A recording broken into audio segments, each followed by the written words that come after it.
Good morning, Mike. How are you today, sir? Well, it's a beautiful day in Colorado Springs. It's warming up. Spring's on the way, looks like. Yeah, just a few more short days. I hope we can get some moisture to go along with the temperature, maybe grow a little grass this year and try to stay in business, I guess. Well, after about 10 or 12 years of drought, we're going to go into the spring with some moisture in our soil, at least in the top profile. We've had some really nice snow. We're known to, if it does snow in St. Francis, Kansas, it's usually going sideways and piled up in the fence rows. This year it laid, and it looks like we're going to start out okay. Well, that's good. I'm glad you guys are getting some moisture. It's still awful dry down here in the Red Hills. So, Yeah.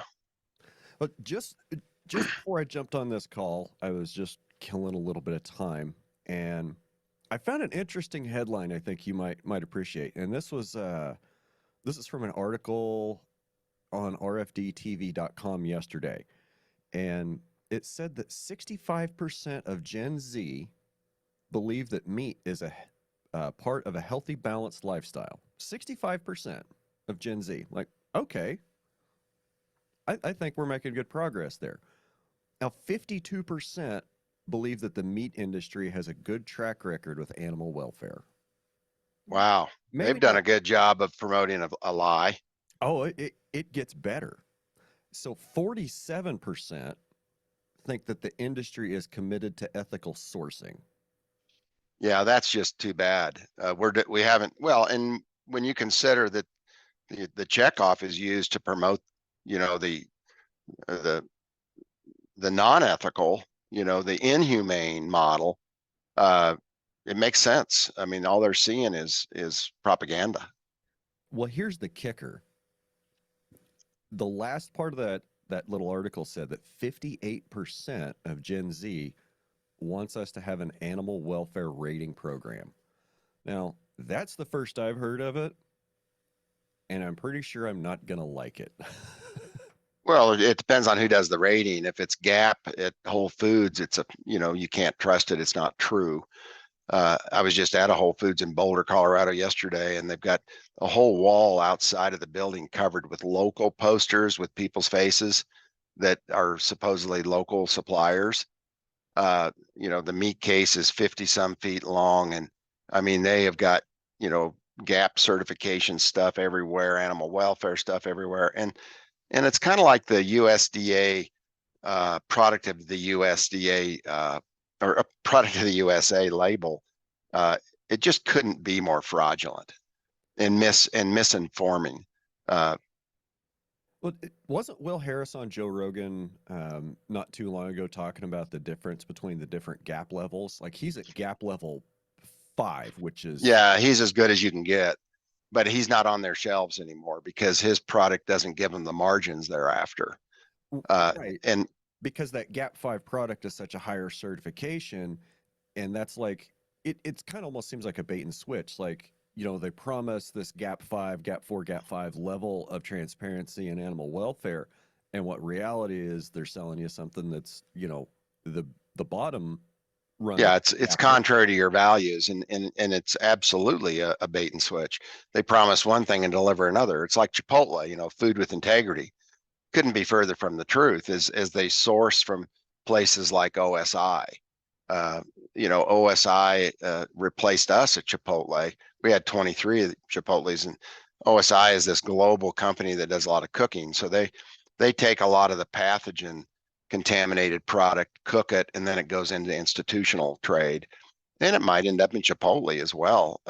But they're the company that got caught in China picking up chicken off the floor and packing it, and also packing out of date chicken, for which some of their executives went to prison.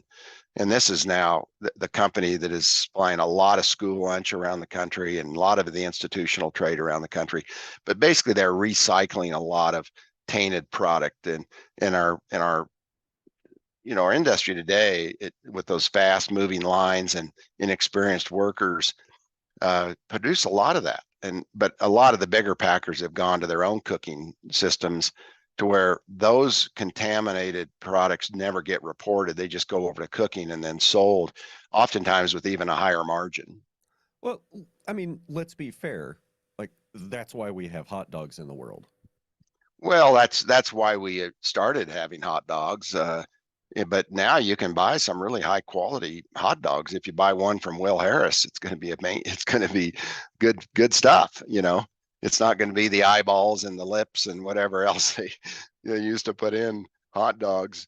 But when the real expose in our industry was in 1906 with Upton Sinclair's book, The Jungle.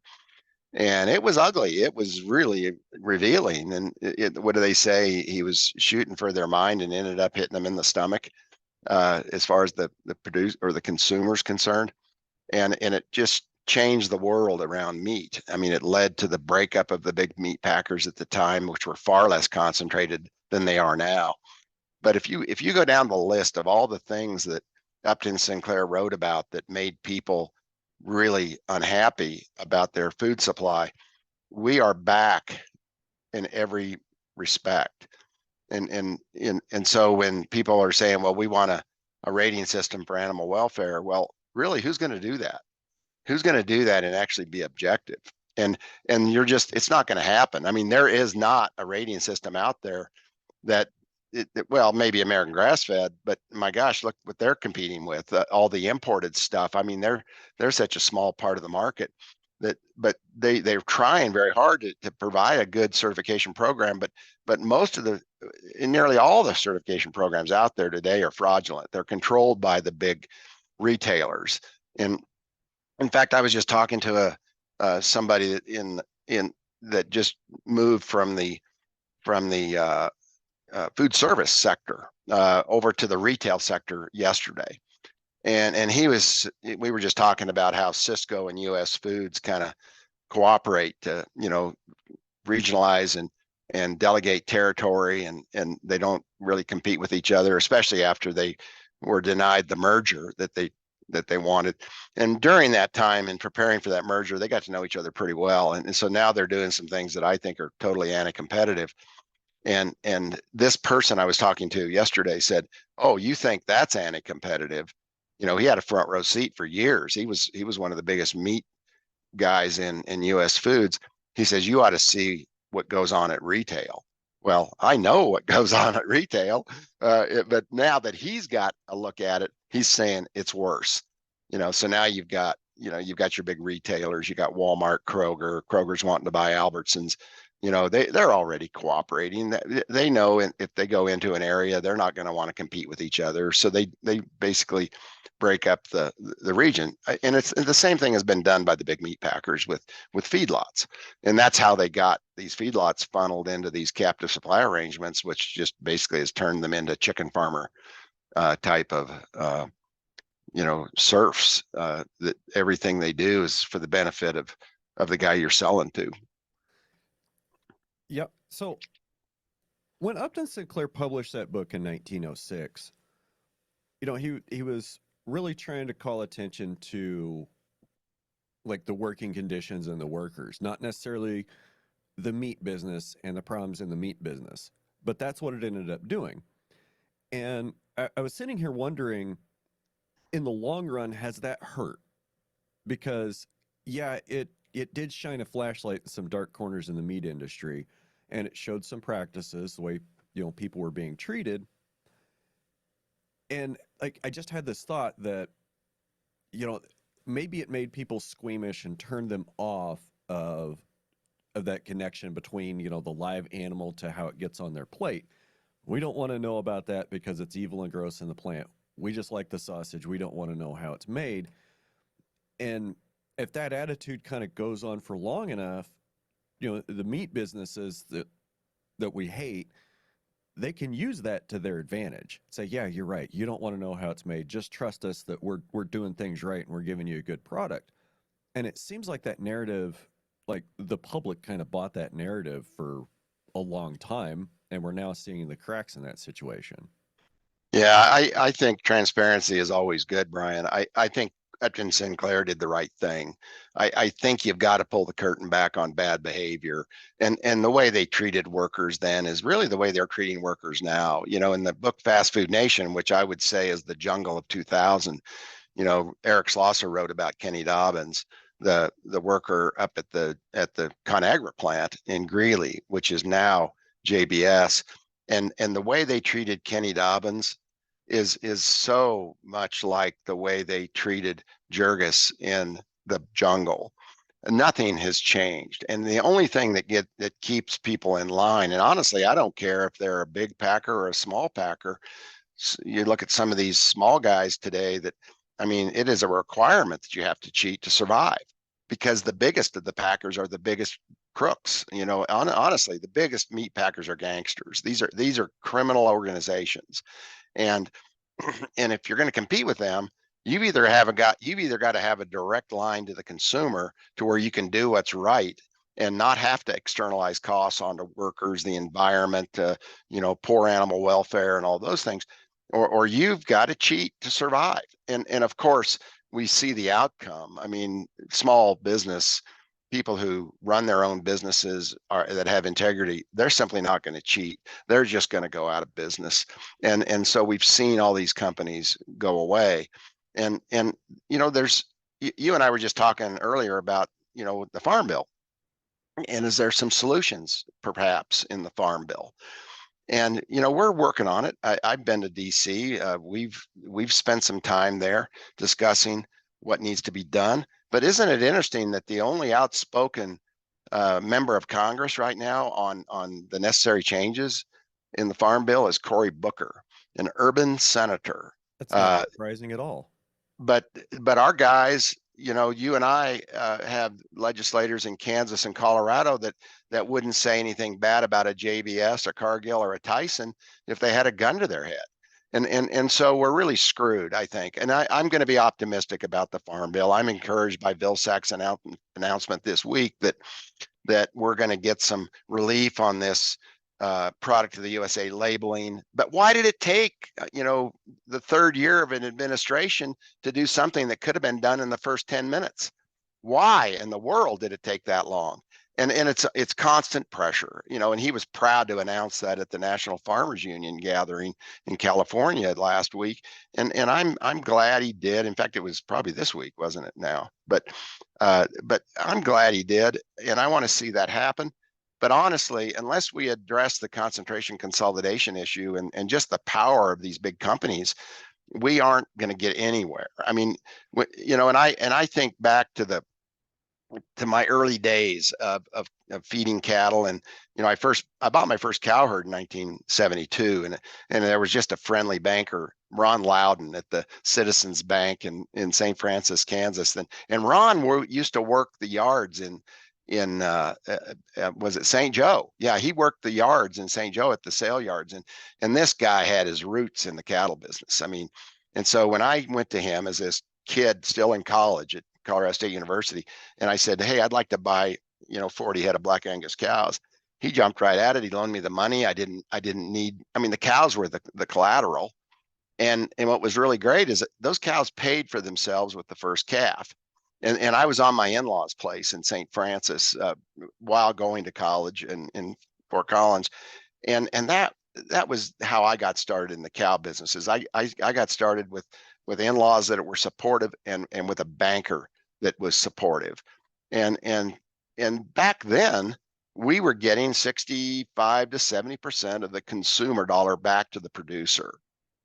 And so I started out when the market was competitive, and then of course later I built that first feed yard in St. Francis, and we had 20 buyers that we could sell to. Well, I didn't know until the 90s when I was involved in the lawsuit against IBP. I didn't know what happened back in the 70s. While I was in college at Colorado State University, IBP was fighting a case against them by the federal government for price fixing and market manipulation, and basically bribing the New York meat trade, from the mafia to the grocery store executives to the union officials. And basically IBP was a smaller company, although powerful. They were a smaller company back in those early 70s, and they were fighting to survive. And they had sent a bunch of meat to the New York guys who had essentially a lock on it through the mafia, and their relationship with with the grocery store executives and unions, and they ended up owed a bunch of money. And all this is on my blog. If you just go to the blog at mikecallicrate.com and put in a search word mafia. But what happened is they got prosecuted for a felony, and lost, although the fine was like $7,500. It was nothing. But that's really where IBP started out, to really into a successful business model that was highly profitable, and it was through that deal they made in New York City. But what was really hard, and why they had to go in and bribe those guys, is because they were going to sell them box beef, not carcasses. And back in those days, everything was carcass trade. And so, the pepper pack, the Litvat pack, the Sterling pack, the Alpha Beta pack, all in Colorado, were carcass guys. And when I was in 1968 and 9, when I was just finishing up high school in Evergreen, Colorado, I worked in the meat market in Evergreen, and everything that came in there was carcasses. And it was from those Denver, Colorado packers. Beautiful product.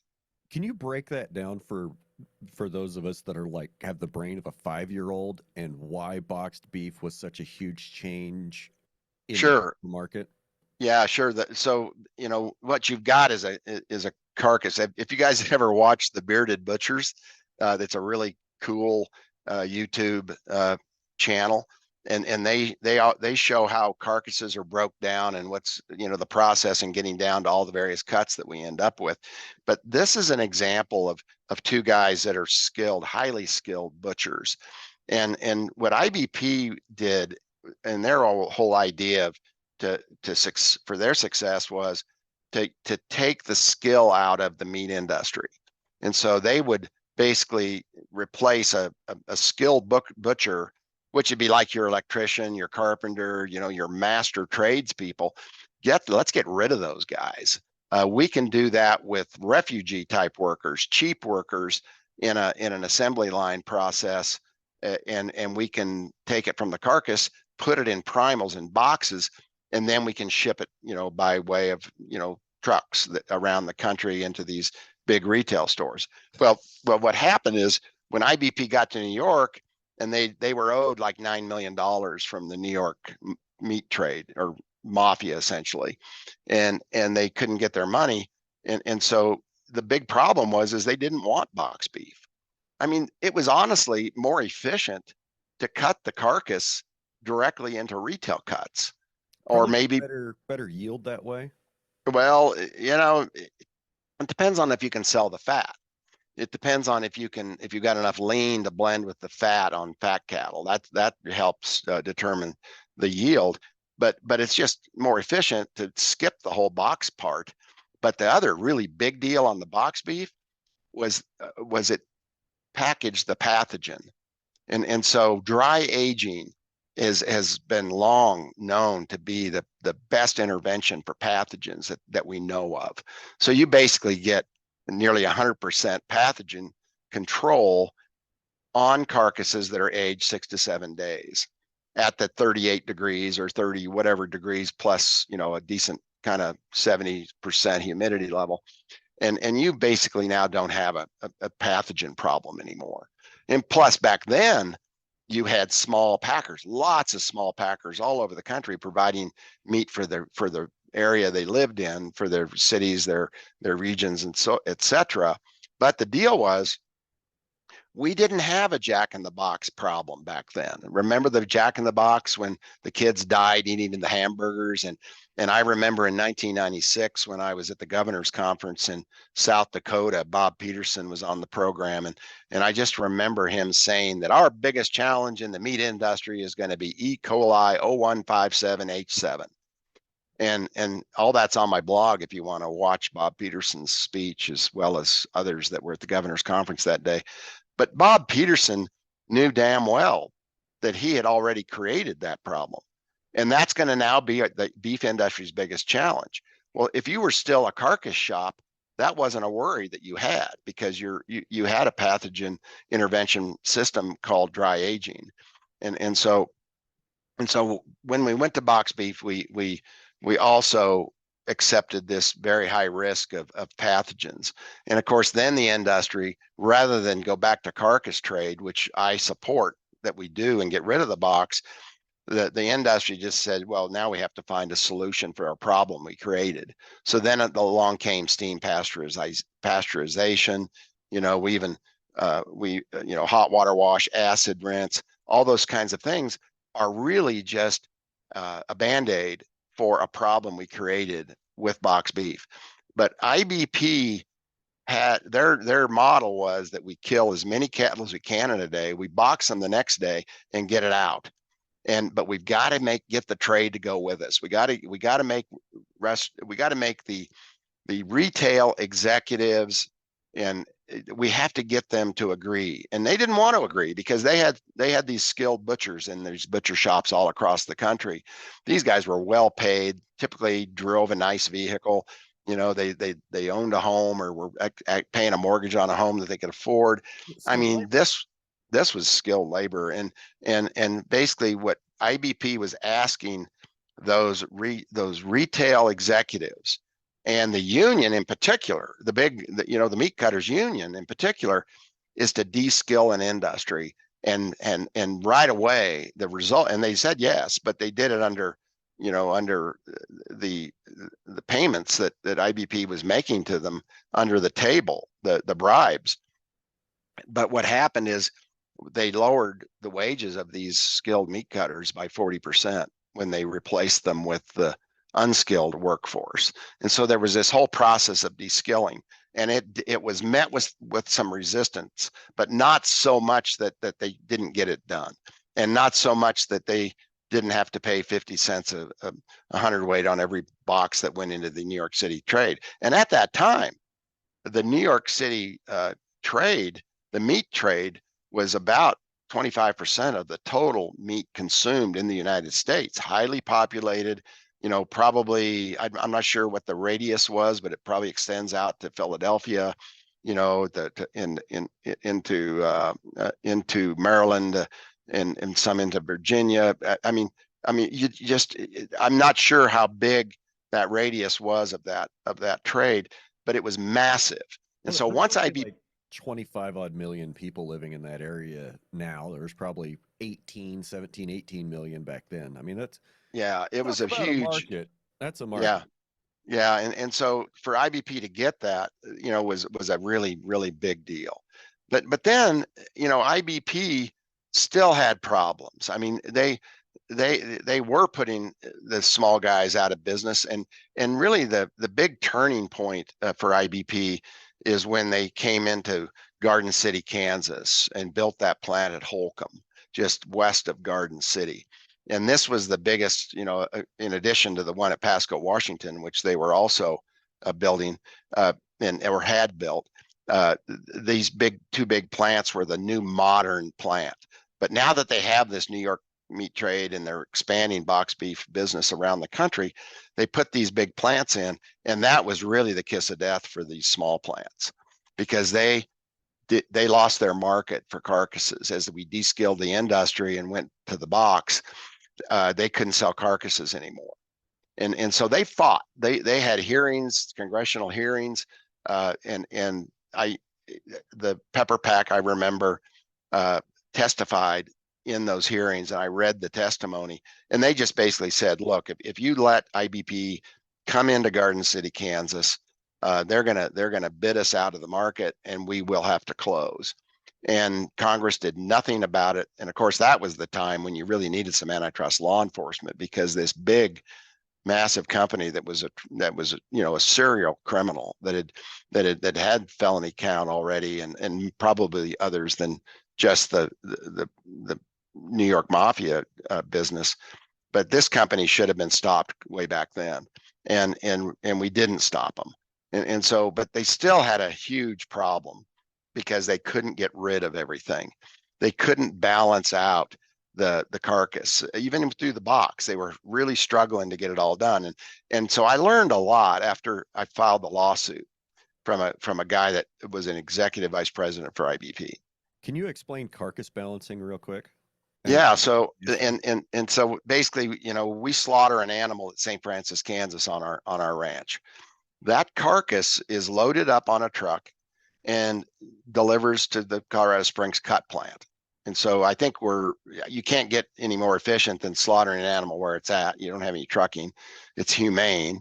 And all you're shipping is the carcass. So you're shipping 37% less weight to the market as opposed to a live animal, considering a carcass is about 63% of the weight of an animal.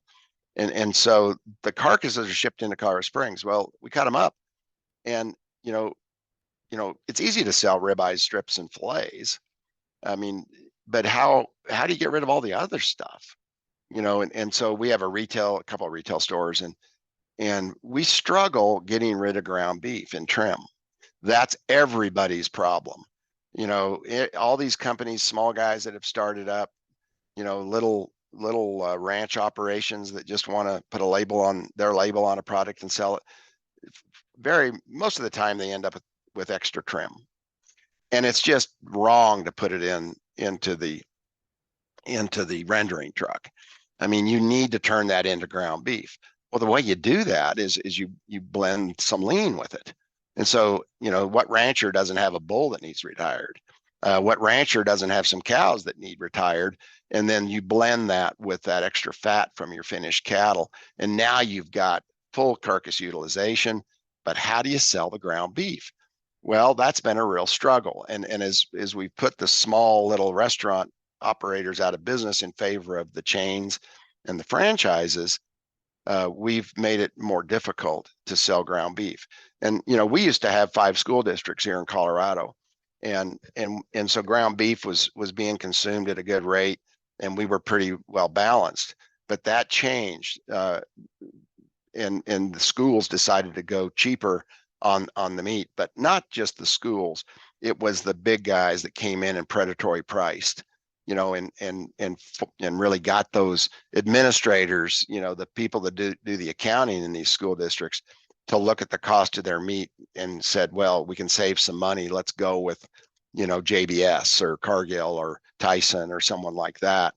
But here are companies that are now blending extra fat with imported lean that is far below our cost of production. And so, as a result, we've seen, almost half our ranchers have gone out of business.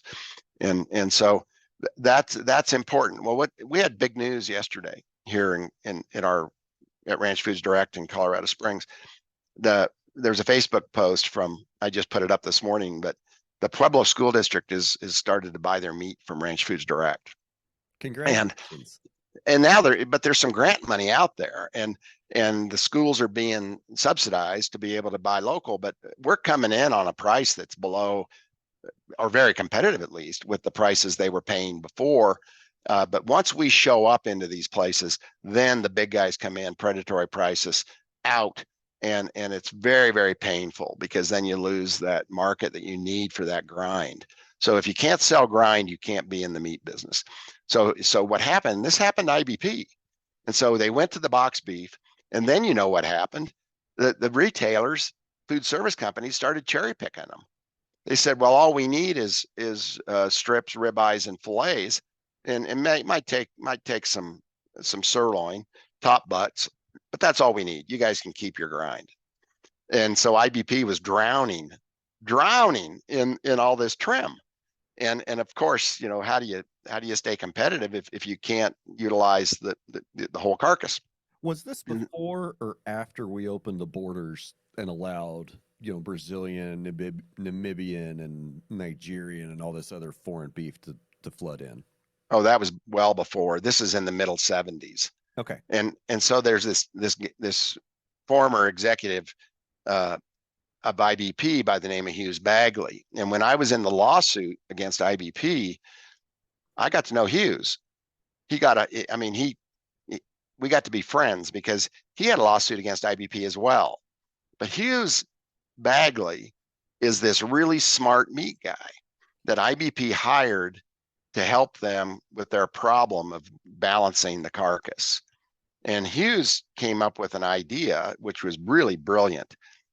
He said, well, let's do a deal where they have to buy everything, and let's give them a special price if they'll buy everything.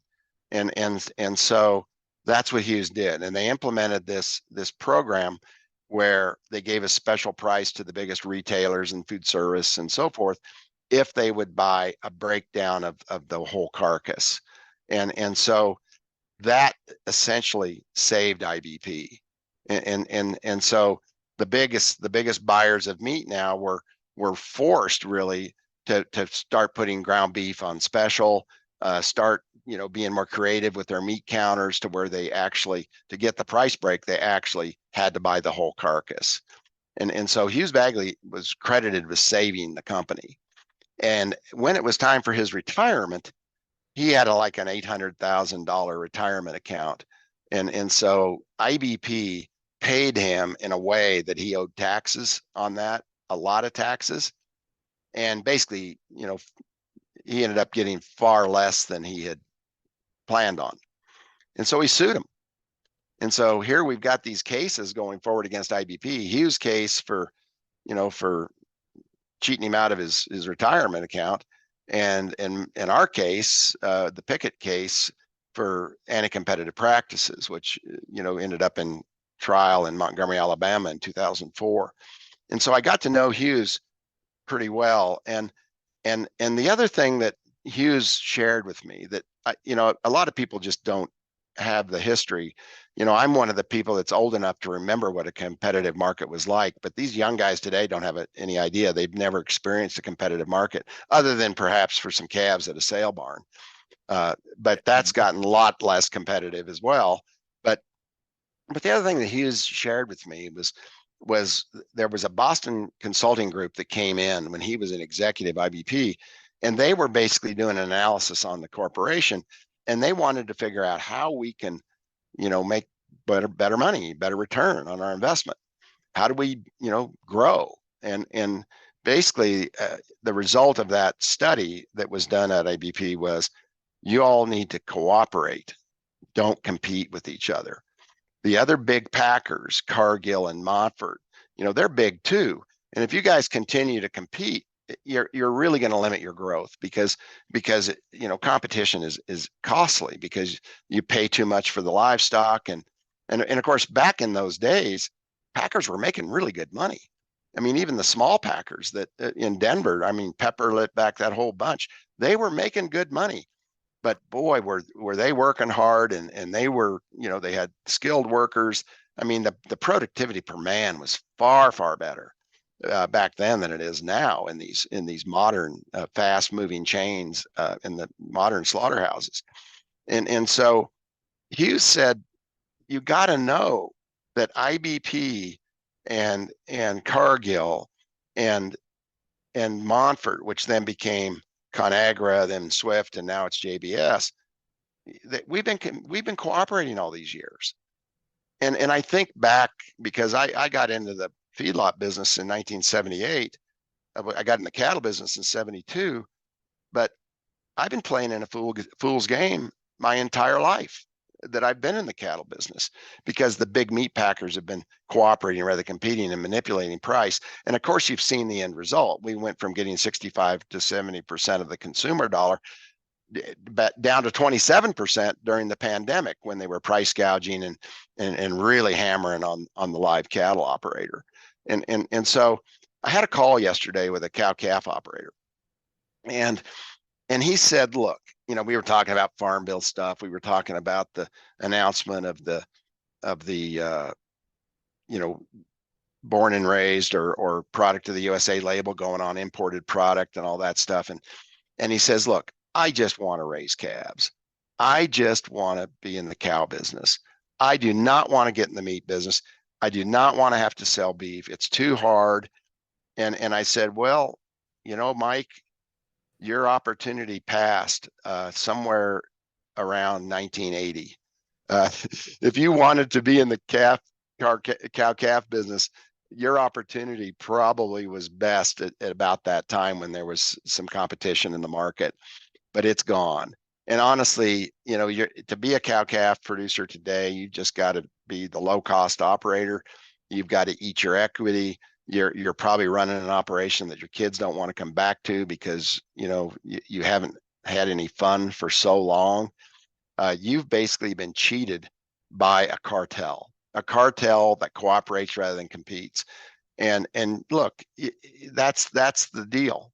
And of course, I'm explaining to him the opportunity here of creating new marketplaces where the makers own the marketplace. So you've got the butcher shop that cuts carcasses. No, and get rid of the box. You got to get out of the box, and that's on my blog too if you want to go there. But we got to get out of the box, go back to the carcass trade. It's far more efficient than box beef.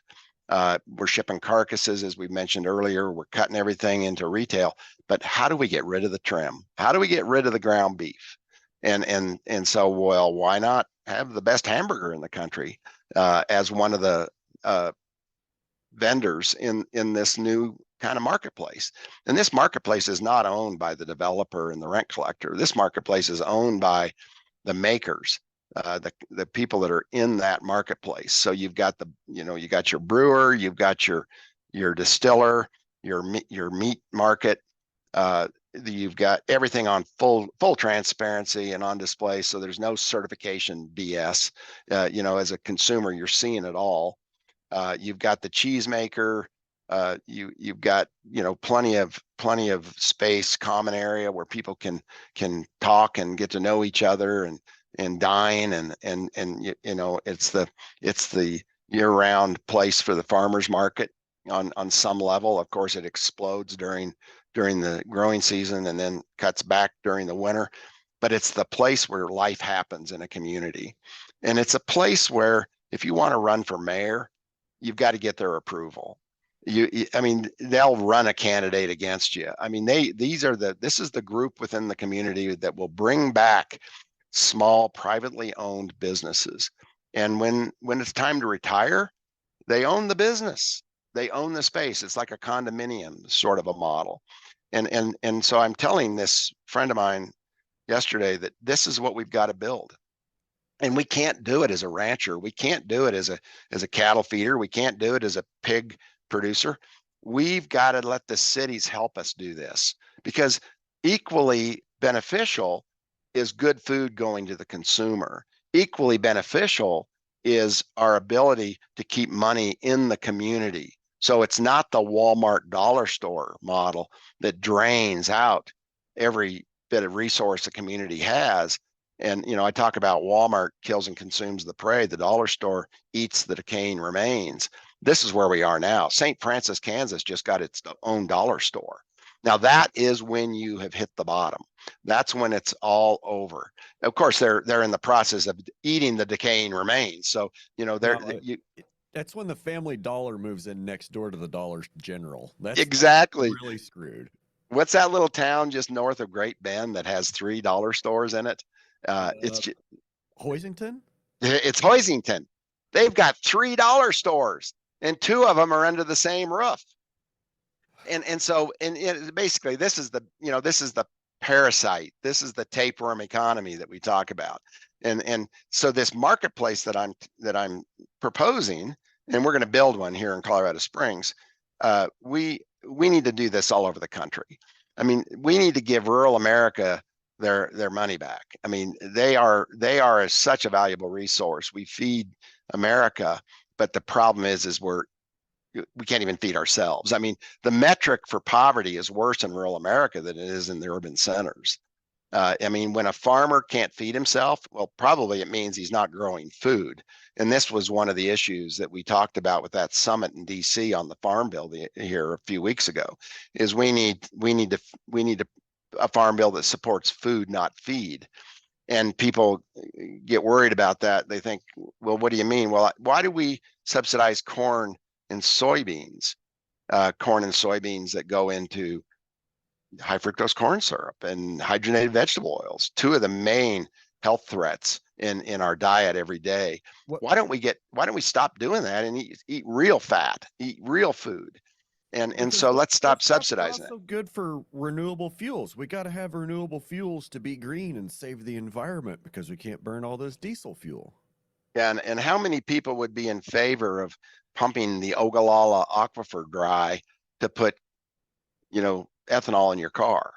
Now that is the epitome of stupidity. And what's worse or as bad is we use that precious Ogallala aquifer water that is on the fast decline. We are overproducing the corn, produced with subsidies from the federal government and shipped across the border into Mexico below cost of production to put their farmers off the land. Oh, and by the way, let's make them take our GMO corn. Which is what is going on. I mean, we've got agencies now, and USDA being the primary one that I care about, that are fully owned and operated by the global corporations that are raping, pillaging, and plundering all around the world. And we're doing their bidding. And so we put those farmers off the land in Mexico.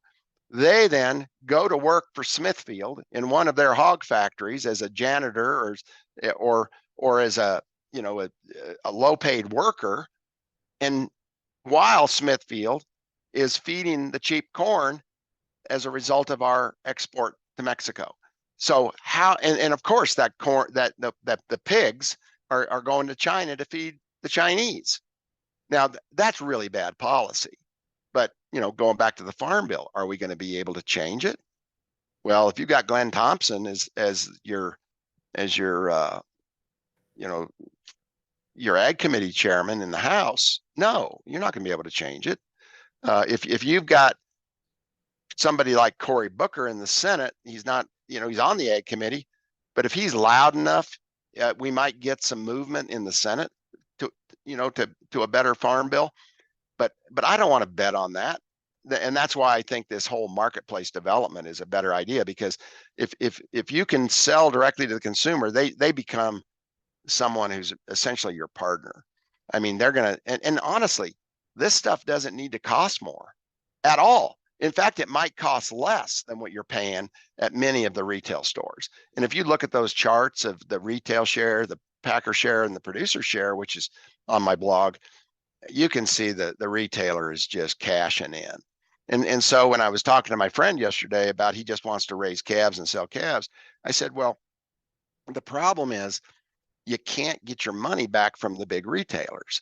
They're not going to give it up. They've gotten used to it, and they've built this whole layer of administrative, this executive level that requires very, very high incomes, and really their job is to figure out how to pay you less, how to cheat workers, and how to maximize profits. And I mean they're the definition of a gangster type of economy, and they own Congress. They totally own these agencies that are supposed to be regulating them. And you think, well, that's a pretty bold statement. Well, really? Well, how about the FAA? Why did that Boeing 737 MAX ever be approved for flight? Well, it's because Boeing was running the FAA. Well, they knew about the problems with that MCAS system for angle of attack. Exactly. Boeing knew about it. They knew it had problems. They knew it could go into failure mode and crash airplanes, but they convinced the FAA that it couldn't. Like it's exactly. Well, and so who's going to jail over that? It's not the executive from Boeing. It's some low level guy that probably isn't even going to go to jail, but he's going to get blamed for it. And of course, you look at Boeing's a good example here of concentration and consolidation. Who drove the consolidation in our military complex? Who drove it? The government basically forced all these small guys that used to do government contracting work for the military to merge. And we ended up with 4 companies. National security, because we have to preserve the defense industry and the capacity for different manufacturers to make, weapons of war. Like it was during the fly-off when they decided whether they're going to build the F-22 or the F-23. The F-22 is built by Boeing, okay, and the F-23 was going to be a Northrop Grumman airplane. Well, Northrop Grumman was already building the B-2, and Boeing didn't currently have an airplane on order with the U.S. government. So Northrop Grumman knew they weren't going to win, even though they had a better airplane that looked better, that performed better, met everything that the Air Force wanted to do. It meant it better than the F-22. But Northrop Grumman was already building the B-2, and the government procurement officers decided that they'd go with the F-22 to preserve Boeing's ability to build high technology fighters. And So as a they all died result, at their own we end up with four companies that are cooperating to supply the U.S. government with their military needs. Same thing as in meat packing. Same thing as in pork processing, grain, all of that. And so the government has really been instrumental in this concentration problem. And that was really made evident to me personally when I was blackballed at my feedlot in 1998, in December of 1998. I had 14,000 cattle and 12,000 at feedlot. I called Dan Glickman, Secretary of Agriculture. And I said, what are you going to do? If you would enforce the Packers and Stockyards Act, I wouldn't have this problem. Well, Mike, in this modern day of globalization, we need big companies that can do business globally.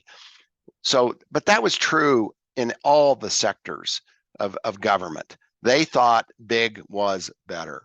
And now we've got to rethink it. But unless we change Congress, we can't rethink it. We can't redo it. And so what we need to be doing is pulling the subsidies away from corn and soybeans and really encouraging family farmers to come back to the land with diverse operations that have multi-species, like Will Harris at White Oak Pastures in Bluffton, Georgia, like Greg Gunthorpe in LaGrange, Indiana.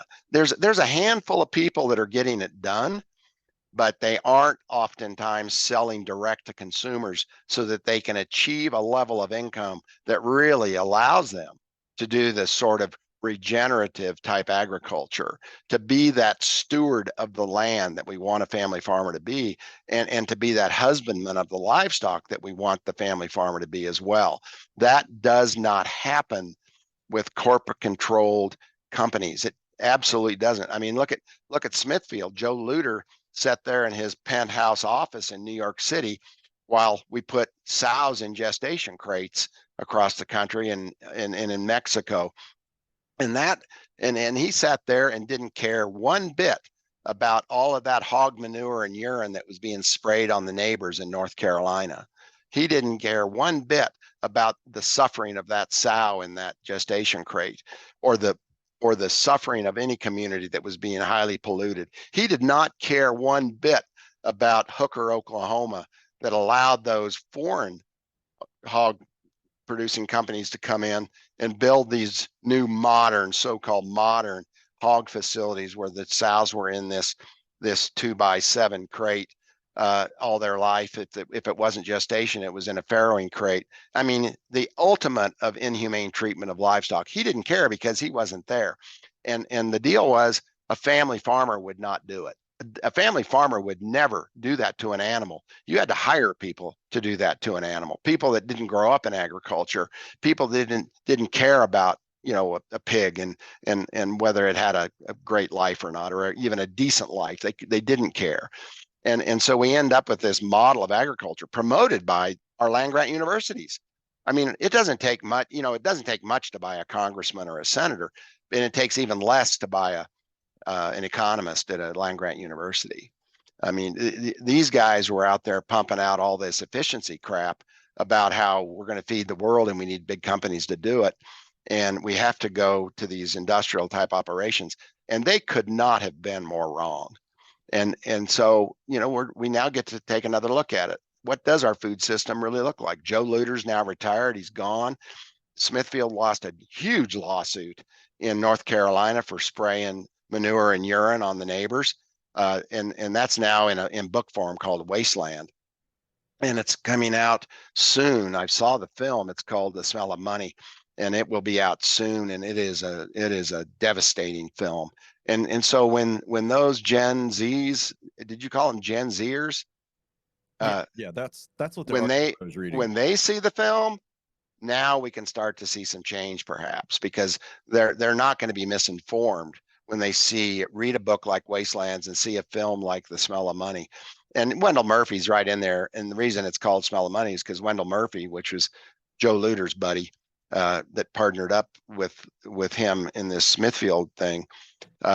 Wendell Murphy was a former legislator for North Carolina, and he got all the rules written to make it easy to build these hog factories, and then they built them in the lowlands in communities of color where poor people lived, and also in hurricane prone areas, and which is the dumbest thing in the world. But that's what they did, and they made a bloody fortune doing it. And Wendell Murphy would say, hey, it's the smell of money. But to the person that the manure and urine was being sprayed on, it was the smell of something else. How much do the right to farm laws that got pushed through in the mid late 90s, how much do those right to farm laws protect a company like Smithfield in this, urine and manure lawsuit? Well, they would protect them. And they tried to pass that right to farm in Oklahoma. It was called 777. And prior to that, they did pass it in Missouri. And I was in Missouri, and I was with Joe Maxwell and Angela Huffman and the Farm Action Group down there fighting that law. And we lost that vote by 2,500 votes. Had it been 1 week later, we would have won that vote. I mean, honestly, when consumers see the real thing, they're on our side. I mean, the only people supporting, these hog factories is that executive layer of people that don't live there and never farrow the sow or feed the livestock. These are the guys that can work remotely from home, because they really don't have to worry about making sure an animal has water and food and feed and care. And so when it came to Oklahoma right after Missouri, we were better prepared. And one of the real key ingredients in winning against the 777 or the right to farm, which is also known as the right to harm, was the Kirkpatrick Foundation in Oklahoma. They put up the money, and of course they've got roots in Oklahoma. They own they've got their name on one of the campus buildings in Oklahoma City for Oklahoma State University, where the vet tech program is done. They're big on humane treatment of livestock, and so they got together a group in Oklahoma that we were part of, and we defeated the bill in Oklahoma by a very, very wide margin. But we had the time, and of course it really helps when you've got a Drew Edmondson, who was their attorney general at the time, I believe, the state attorney general, that got behind the humane treatment of animals as well. And we were able to defeat that right to farm. But these companies are liars. These companies, honestly, you got to know they're crooks, they're gangsters. They'll do anything to win. And you ask the question, well, how can these companies be so bad? Well, it's because they compartmentalize all the duties to be a really bad company. And so if you're the cattle buyer in 1990 driving around the country in Northwest Kansas buying cattle, you're just buying cattle as cheap as you can. You're doing your job. But the problem is you're buying those cattle so cheap because of the captive supplies, and IBP is setting the market with some really, really low quality cattle. But the buyer doesn't know that. He's done his job. His report is nice. His review is great. And it goes right on down to the person that runs the chain speed at the plant. Their job is to get as many animals through that plant in a day as they can. And, it's compartmentalized, but put all together, these companies like a JBS, the Batista brothers, these are really bad companies. And under our corporate charter law, they should not be allowed to operate. They are crooks. The public should be protected from these companies. And so it's up to the states, where they grant the charter. Why doesn't Phil Weiser pull the charter for JBS? They're crooks, and they shouldn't be operating. And now we see that they're employing children in the cleaning crew. Yeah. Children, 13-year-old children. And we can't even see it then that this company should lose their corporate charter, and for darn sure should lose their grants of inspection for all of the horrible things they do on the food safety side. Like I said, Brian, we are back to the jungle in absolutely every respect. And people hate it when I say that. But when you've got the checkoff out there constantly promoting how safe and how sustainable and how abundant and how affordable all this is. People don't know what we've done to the meat as a result of this consolidation and corporate control of our food system. I mean, they squeeze out stuff that should be going to rendering, and we're feeding it to people. I mean, we why are we so aggressive with our performance enhancing drugs that we know reduce tenderness? We know that they reduce the ability to digest the food. We know that they reduce flavor of the meat. Why are we so aggressive with them? Well, it's like Bob Peterson said clear back in 96. Well, we're gonna cook your meat for you. Well, of course they wanted to cook it because they had an E. coli problem. So now we've got an intervention. Plus, now we can tenderize it, we can flavor it, we can do whatever we want. We want to be like pork and chicken. That's basically what Bob Peterson was saying, is we want to be like pork and chicken. Well, they've got to add some of the. I think they don't have to. Of course, they don't have to. I think they add some of those things, like you're talking about. Help make the meat more tender, maybe more flavorful. Well, because we're not aging anything anymore, we're cutting it and we're throwing it directly into a freezer, then into a box beef on a truck, goes to the store, then it's in the meat case. You take it home, buy it, cook it, done. No aging at all. And I think and that goes back to cooler space and freezer space, which is probably a whole nother argument. But they want to take it's just like taking the skill out of the meat processing, right? It's everything they can do to eliminate any kind of overhead, any kind of extra handling, or anything else they have to do. That is a cost to be eliminated. Just like us, cow calf guys, we're a cost to be eliminated for them eventually. And That's right. part of the problem is managing at scale. We're talking about Joe Lueders in his office in New York City. Well, when you're the captain of an industry that's running, I don't know, 6,000 head an hour down your processing line, you can't. It becomes very difficult to manage at scale. And yeah, you have to trust that your buyer on the ground is doing the right thing, that the line supervisors are all doing the right thing. And just like you said, it doesn't take. You don't have to have very many people throughout an organization to make it fully corrupt. It's like you can just tell one buyer, well, don't buy this kind of cattle or don't pay over this price for anything regardless. And there's creative ways that they're now manipulating prices at sale barns. And so the two feedlots that both have contracts with the big packers, they're captive supply providers. They're basically chicken farmer type model. They'll say, well, I'm only going to buy heifers. And the other guy decides, well, that's great, I'll buy the steers. So they don't compete. I've got to deal with IBP where I don't get discounted for heavyweight carcasses, but you don't. Let me have all the big feeder cattle, and you can have the lighter weight feeder cattle that aren't going to be heavyweights when they're finished. And this is the kind of thing that's going on very discreetly and quietly within the feeder cattle market today. And so the cow guy, as you said, will continue to lose. And ask the question to the packers, why are you doing this? I mean, what's going to happen when the cow herd is, so far depleted that it won't support your slaughter anymore? And this is something the UFCW right now, the United Food and Commercial Workers Union, who represent meatpacking workers, is very, very concerned about is our reliance on imported product. Well, the big packers are multinational. They don't care. They'll just import more. And look at the chart on Brazilian imports. And this is at the same time as they've got a BSE case.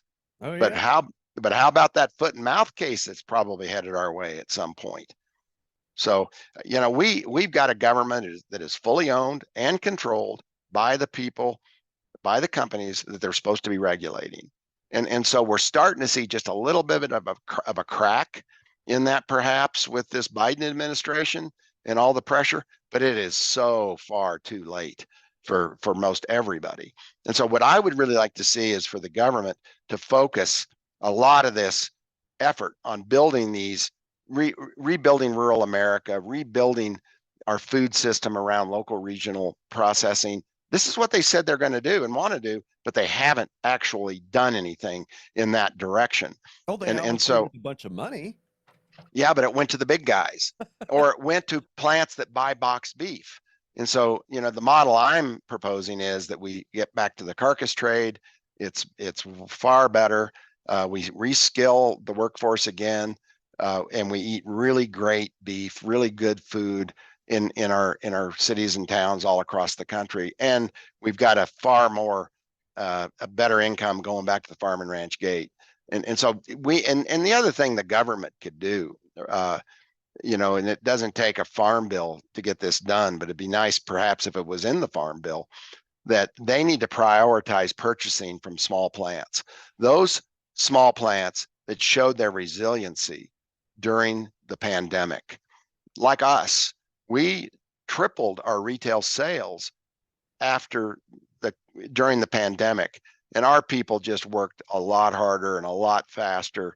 And I called up USDA FSIS, Food Safety Inspection Service, and I said, I've got the plant in Colorado Springs where there isn't an inspector there full time. Only at slaughter do they have to have an inspector full time, which is in St. Francis. Would you mind if we ran an extra couple hours a day in our plant, give our workers an extra, food break, and just, they're working really hard, and it wouldn't cost the government anything, and it wouldn't change anything as far as food safety is concerned. And it took them about 5 minutes to respond to my email request with just no. Why? Why in the world? There's no reason they shouldn't have approved that. But the bottom line is, after 8 hours, we've got to pay the USDA extra money. So here the plant is, that's showing the resilience. That's the answer to the big box stores' empty shelves. And we're going to stand on their neck. We're going to make it even harder for them to operate. And our employees are not shoulder to shoulder. We've got skilled cutters that are far more productive than any of the cutters, honestly, than the cutters at the big plants, because you can learn that job they teach you there in 10 minutes, and then you can teach the guy standing next to you that just started today. So the government is not on our side. The government is on the side of the big corporations, and that we see in their actions. But what we see in their words is something far different. When I hear Secretary Vilsack go out in the country and speak to groups, he's talking about the circular economy. He's talking about regenerative agriculture. We're talking about renewing rural America and farm gate income. He talks about it. It's like he's reading my blog, and that's his script. But what has actually happened is something totally the opposite. To give grant money, millions of dollars, to plants that either produce box beef or buy box beef from the big meat packers is contrary to everything that a local regional food system development should be about. Local regional food systems don't donate to political campaigns, Mike. That's right. I think that's the big problem. So yesterday you sent me a few pages of an outline. I think we've got maybe 3 bullet points off these 4 pages. Actually, Brian, I have covered a few more than that. I mean, yeah, you're right. There's a lot left to do. I like to look at I lived the whole shift from husbandry and to animal science, and this is something that I really appreciate from Temple Grandin is she's given me the opportunity to speak to her animal science classes. And so I remember the last time I was at CSU talking to Temple's class. I mean, this is a really big class, and it's of the graduating seniors. And so I'm up for 2 days. I present on day 1, and I'm thinking, well, tomorrow when I come back, I'm going to be speaking to a different group of students. And so I don't, I've got enough material here to really present like an hour and a half to this group. And on my way out the next day, the first day I presented, Ruth Wyote, Temple's assistant, said, "Hey, Mike, I just want you to know that you're going to be presenting to the same class tomorrow." And I thought, oh, I got like our talk here today. I've got plenty more we can talk about, and so I'm not worried about it. So the next morning I get to the class, and Ruth informs me that Temple has informed the class that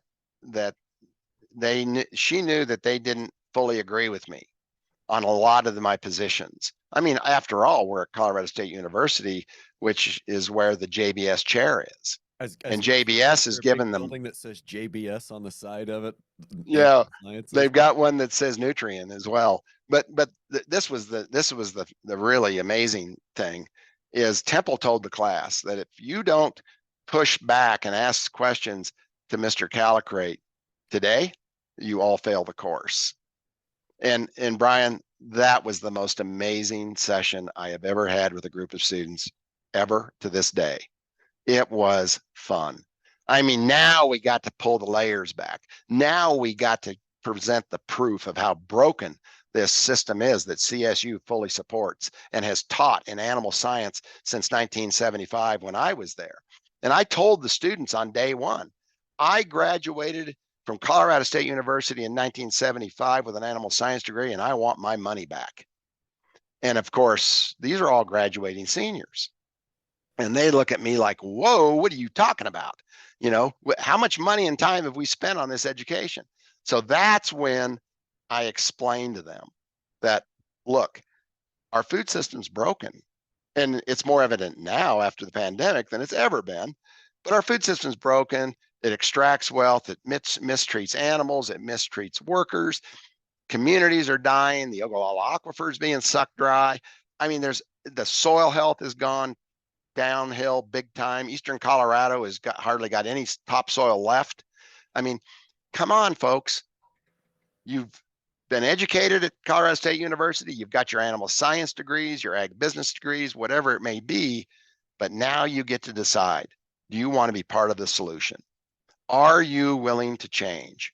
You've got to be willing to change. But what was valuable about this education is that you know what does not work, and that's this industrial model of agriculture. And that's when I started seeing a bunch of smiles in the room.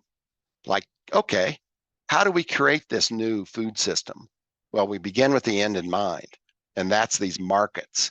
And now the guy that just wants to sell calves, all of a sudden, there is no market currently, but the bigger potential market is that the big guys, assuming we're not going to break them up, the big guys they can't explain it anymore, and the checkoff won't be enough money to PR everybody to make everyone think they're okay.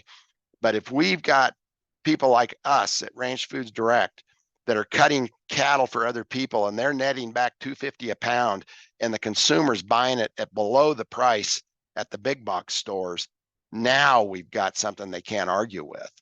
And we need lots more of those kinds of operations going in around the country, because the real fool's game now is for small plants to open up.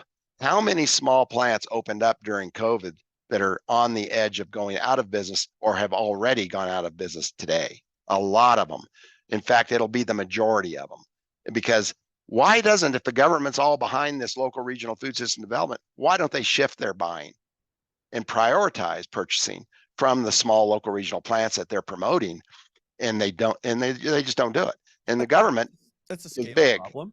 It's a scale problem. The amount of volume that the government needs, they'd have to go to a couple dozen small plants, right? And source Yeah, from a couple different places and manage a couple different supply lines. They want it easy, so they're going to go to one or two of the big boys and say, this is the spec, this is the product we're buying, this is the price we're paying. And the big guys are like, can do, no problem. And it exactly what they simplifies did the in the supply. military industrial complex. They want it, and so the government realizing that is the problem. So let's go back to the state and local more. Let's give the federal government less power, perhaps, to purchase. But I talked to Hillary Cole that works in USDA, and her job is purchasing. She can't figure out how to buy from me, and we've been at it for what, almost 2 years now. She hasn't been able to figure out how to buy from me. But you know what? The Pueblo School District has figured it out. So how do we localize it? So the government, yeah, they've got one guy in Virginia that makes the decision of where the government buys their meat. Well, maybe it shouldn't just be one guy. I mean, how much risk is it to our military to buy all your meat from one company? I mean, what would happen if it was a sabotage? Why do you want to be reliant on one company? Isn't that contrary to national security? Oh, and God forbid it's, a company owned by foreign nationals that have felony charges on their records. What would happen if maybe that company slipped in a little bit of tainted meat into the military supply chain and suddenly all our frontline soldiers got sick because they ate tainted meat from a company that we're not going to name because I don't want to get sued this week that's owned by foreign nationals? Well, exactly. And during that time of 9/11, there was about after that there was about 18% of slaughterhouse workers. Obviously they go to the places that are most stressed for the refugees that'll work the cheapest. 18% of the workers were from the Middle East. And I mentioned that to one of the officers at Fort Carson here in Colorado Springs, and he was there at a luncheon giving a big talk about how sustainable they are and what the things they're doing with solar panels and whatever. And I says, well, what about your food supply? Why don't you buy local? And I explained that very thing to him that we just talked about, and he said, well, I just didn't know. But honestly, there's nothing to do about it. You're not going to sell to the commissary. Yeah, I mean, even the officers aren't, they're not going to buy your stuff. And so what the government is proposing and supposedly promoting, they are acting in the exact opposite direction. I just wrote this down. I don't think we can depend on the great white father in Washington to take care of our tribes. That's right. No, you're right. And that's why I want to go back to community. Let's build community from the community. And we can start by keeping the wealth that's created in that community as much as possible there within the community. I mean, why are the railroads failing? Because they were financialized. They're owned by for-profit corporations that are sending money to shareholders instead of the guys that repair the tracks. I Yep. mean, Share I mean, buyback. I Spending. mean, why? Yeah, and why are we? I mean, how many examples do we actually need? I mean, look at the California power grid. Look at the Texas power grid. Look at Wells Fargo. You know, talk about a criminal corporation. Look what they have done. I mean, so it's throughout our economy that the criminals are now in charge, and we just got to get back to community and keep as much money there. So I get all, you can get wound up, especially after an hour of talk with you and I. But honestly, let's just go home. Let's go back to our communities, love our neighbors, help our neighbors, and build those communities to where they're self-sufficient, resilient, and a safe place to live. I, I mean, I'm totally with you. I'm totally with you. The question is, I mean, it's not. I guess the question isn't where do we start, because you start where you are, and you just have to find one of those. Just have to find some place where there's a lever, where there's a fulcrum you can stick a lever in and try to start wiggling the rock and start getting things moving. And whether that's, for somebody, maybe that's getting in the public school system, maybe that's working with your local processor to try to get in, to the local grocery store. I think that's going to look different for everybody else. And we've been talking about, like, to go back to the conversation you're having with your other friend yesterday about, that's in the cow calf business. I said it for several years now that the only profitable, the two profit points in the cow calf business are you selling at 400 pounds, 45 to 60 days weaned with 2 rounds of shots, or your direct to consumer. Like, those are your two max profit points in the cow calf business. And if you're selling them, like, if you're taking them past 400 pounds as a cow calf guy, you're competing against the guy that's calving in a lot next to an ethanol plant. He can Right. put on, and he can put on those pounds way cheaper than we can. I promise you that. So 400 pounds or in a box right to the consumer. I think that's, you know, that's the game that seems to work for cow calf. Now, how do we start unwinding some of these things in a system or working around them? Like, we're not going to break up the big packers. I think as much as we'd like to lay in bed at night and think about what a world would look like with the big four packers broken up, or with maybe some checkoff reform, I think the reality is neither one of those things are going to come to pass. I don't think they're going to break up the big packers. I don't think checkoff is going to go away. I don't think we're going to see NCBA lose its power. And if we, it like, I just have to assume that as we move forward in the future, these existing power structures that we're currently fighting, we're going to keep fighting them for a long time. So maybe the question is, it's not continuing to fight them and beat our heads against the wall, realize that's a fight we can't win, and just start playing a different game. And I think the different game is building the local food supplies and local food systems and local food chains. You know, Brian, when you talk about the scale issue, scaling up, you know, I just hate that word. I don't want to scale up. I want to replicate.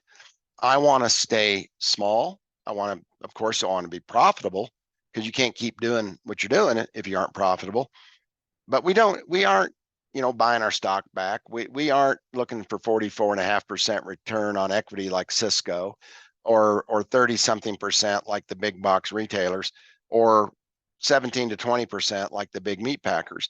We're looking at, I mean, honestly, throughout history, a 2 to 3% return is pretty darn good, especially if you're living in a community that you love and enjoy being in, and you've got people that take care of you after you're old, you know, and you've got I mean, in other words, you have an old folks home, or families that decided to stay there instead of leave because you were so angry all the time during the 80s and the 90s and the 2000s. You were so angry all the time because you were being screwed by these big companies.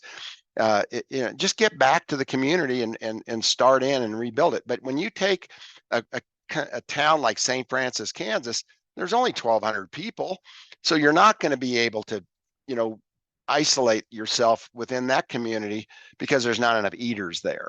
We've had too many people leave the community because they weren't allowed to make a living in farming and ranching. And so let's connect with Colorado Springs. Colorado Springs is our second closest urban center. Denver is 20 miles closer, but I came to Colorado Springs because it's where GNC Packing Company was, and they did our cattle slaughter.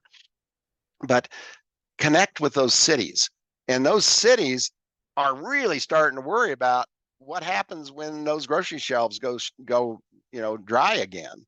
When you consider we haven't fixed any of the problems in the system with the way animals are treated, workers are treated, and farmers are treated. And as we become more and more dependent upon foreign food supplies, which we're now a net importer of food. So that's really worrisome to an educated, aware consumer within an urban center. So let's connect our smaller communities with these urban centers. But here's where the opportunity lies. So we've lost 85,000 basically small farmer feeders and smaller feedlots. What if we could set up slaughter at some of those places, like an Eric Nelson or Brick Kinsey's place, set up that modular slaughter facility there, and ship the carcasses into the urban center where they're cut and distributed to consumers, restaurants that want to buy the higher quality locally produced product. We can build strong economies again outside of the current system. And these are economies that are going to be more resistant to the lies of the big food companies and to the predatory pricing of the big food companies. If you go to Drifter's Hamburger, if you're a Cisco guy and salesman, you go into Drifter's Hamburger and say, hey, Richard, we want to supply your ground beef and, you know, replace Ranch Foods Direct. He'll just show you the door. I mean, that conversation is over. And that is true with all of our customers with Ranch Foods Direct in restaurants. They won't have a conversation like that because they know that Cisco, at the same time as they predatory price Ranch Foods Direct out of that account, that they're going to just raise the prices on everything else. I mean, and this is something we've got to talk to the Federal Trade Commission about. That is purely false and misleading and deceptive in those actions.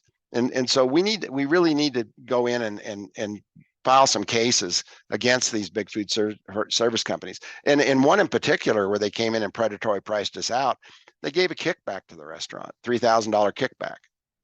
And so if you're not the owner, go to jail for that. Well, you know, we just don't have any real aggressive law enforcement out there. They think, you know, too much. The agencies are owned by those who they're supposed to be regulating. But if I go 5 over without a stupid little sticker on that piece of metal on the back of my truck, they're going to drag me into court for that one. Yes. So we've got good restaurant clients and customers, but the deal is they're owner operated. If you're not owner operated, you've got a board of directors. I don't care if you're a local, retailer buying off, the big food supply outfit for grocery stores. Uh, they're gonna be more likely to fall for the predatory pricing if they're not the owner operator. And so we've got our restaurant customers simply are so sold on our product. They've been to the ranch, they've toured their staff through the ranch, from the host to the server to the kitchen manager. They've all been to the ranch, they've watched the slaughter, they understand it. And when you go there and eat at Lingers or Root Down or L5 or any of those restaurants in Denver, they can tell you our story. And they, not necessarily that everyone wants to hear the story, but if you want to hear the story, they're prepared to tell it. And we're doing the same thing now with our schools that we hopefully are going to go back into and keep for a very long time. Hopefully policy doesn't change and staff doesn't change, and we can keep this school lunch business that we're starting to come back into. I was kind of sitting here daydreaming about, like a billboard or a sign outside the school cafeteria. It's like, with, you in a meat cutter outfit standing next to a truck and then maybe having some cows in the background and be like, this is the guy that raises your beef. Yeah. Brian, years ago, we at District 11, they had the Good Food Project, and that was really inspired by the film Food Inc. Rick Hughes went to that film with me on its debut in Denver, and he came back and he says, "Man, this is awesome." And Rick had been hired to manage District 11's food management or food service, and he'd been hired from Sodexo, who was formerly providing their food management at a really high cost. And so Rick came in and started the Good Food Project, and it was amazing. Bought our meats and a lot of local stuff. And in the first year, Rick was able to save $600,000 over what the Sodexo contract cost and serve far, far better food. And then the next year they achieved about a $900,000 savings. And this was at the same time as they trained their kitchen staff to cook again. So they actually had cooking skills, and they were being paid a better wage. And I mean, it was just an amazing project, and we were so proud to be part of it. But we actually did that. We put up posters in all the cafeterias about where your food comes from and how it's different and better. And just very much in line with what you just suggested. And I think we should do it again now. But here's what happened at District 11. Administration gets in the way. And so you get a lot of these folks that are at the top of the decision-making pyramid, and they get to, okay, now we're self-managed, we're saving $900,000 a year by getting rid of Sodexo. Well, what if we start buying what Sodexo was serving instead of what Callicrate has, or Ranch Foods Direct has, or what Doug Wiley or Jay Frost has? What if we did that? And of course, it's a complete and total betrayal of the Good Food Project, but that is precisely what they did. They succumbed to the predatory pricing of the big meat companies and big food companies. And so now they can get the kickbacks that those suppliers provide to Cisco, that then Cisco likely passes on to the food management companies and the schools themselves. And you may not remember, it's been a while back, but the New York school district sued, what was it? Sodexo. They sued Sodexo and won like a $20 million settlement for illegal kickbacks. And this is going on all the time, and there's just no enforcement around it. It's I can't even say that it's shocking that there's no enforcement, because there's just not a whole lot of enforcement for anything else other than what's going to bring in maximum revenue, it seems like. And it's not maximum revenue. I'm thinking of road pirates being out, patrolling the interstates. They're just mainly revenue collection agents. They're not actually law enforcement or, most of the time it doesn't appear that they care about public safety. They're just trying to collect revenue. Um, I'm not sure how that's relevant, but people don't like being the bad guy. So it's not like somebody wakes up in the morning and is like, I'm going to go down to this meat plant. I'm going to go find something wrong because that's what I like to do. They don't, nobody wants to do extra work. You find an inspector finds something wrong in a plant. Well, then that's paperwork that he's got to do. That's extra work that he's got to do. Got to go back again, make sure they fix their screw up. Nobody wants to do that. So he might look the other way and say, yeah, if I see that again, I'm going to have to write you up. Go ahead and wipe that up, and I'll just pretend I didn't see it, and I won't put it in my report. I wonder how much of that happens in meat inspection in big plants. Well, Brian, it's way worse than you just described. I mean, what we've done in the big plants is we've allowed them to go self-managed. And so the JBS plant, for example, the big plant at Greeley, they're pulling inspectors out and letting the company do some self-inspection. Brilliant, right? I mean, these are the Batista brothers. But you got to understand that USDA takes every opportunity to put their foot on the neck of a small plant, because who runs the USDA? The big meat packers run the USDA. Big food runs the USDA, and that revolving door from corporations and executive suites into the USDA and back again has been going on for so long. I mean, you look at Federal Food Safety Inspection Service when it was run by Al Almanza. He'd been with them nearly 40 years. He was letting the rotten meat come in from Brazil from JBS. And Sonny Perdue finally got appointed and he made him stop. Well, his response was to just go to work for JBS. He left the USDA and went to work for the company he was bringing the rotten meat in from. Every other country in the world had shut it off. And so it's worse than that. And so when I suggest that there is a serious shortage of inspectors, and so USDA wants to be pretty careful about building a whole bunch of new plants that are going to need inspection, and we most certainly do need inspection, they're not going to do it. They're going to say they're going to do it, but they're actually not going to do it. So what I suggest is the solution to that is, what about our vet clinics? You've got a vet clinic in your town. How well are these large animal vet clinics doing when the herd is declining? And when so many of the livestock, like our pigs, are now in factories instead of farms, and it's a company veterinarian that's taking care of them. So they're not getting any of that business. So what would happen is if we would go into the vet tech, the registered veterinary technician schools, like at OSU that I was at last week, and what if we train these young people to be inspectors? Give them a curriculum that includes meat inspection, so that when they go back out to the country, to the Republican Valley Vet Clinic in St. Francis, Kansas, they can offer inspection services for USDA. So now I don't have that inspector that's taken my guy's place on it when he's on vacation, traveling 300 miles one way to do inspection at my plant. And we become much more communal about it all. I mean, we instead of confrontation, which is what we live with right now with USDA inspection, instead of confrontation, especially at the slaughter level, now we have cooperation. And now we have a veterinary clinic that is well aware of our operation.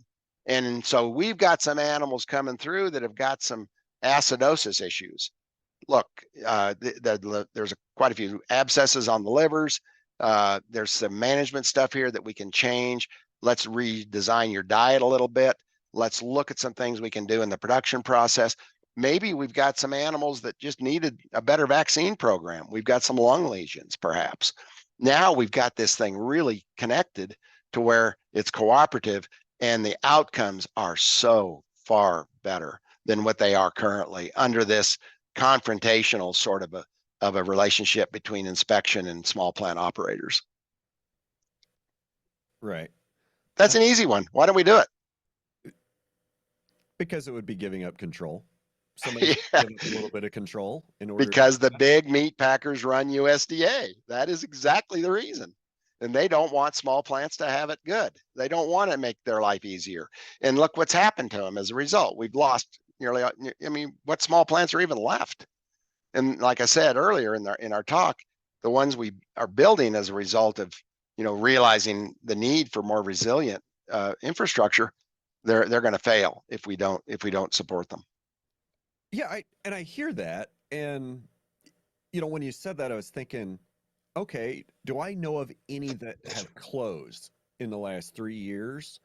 And how many do I know of that have either opened or expanded or made a pivot from custom slaughter to state inspected or USDA inspected or moving that way?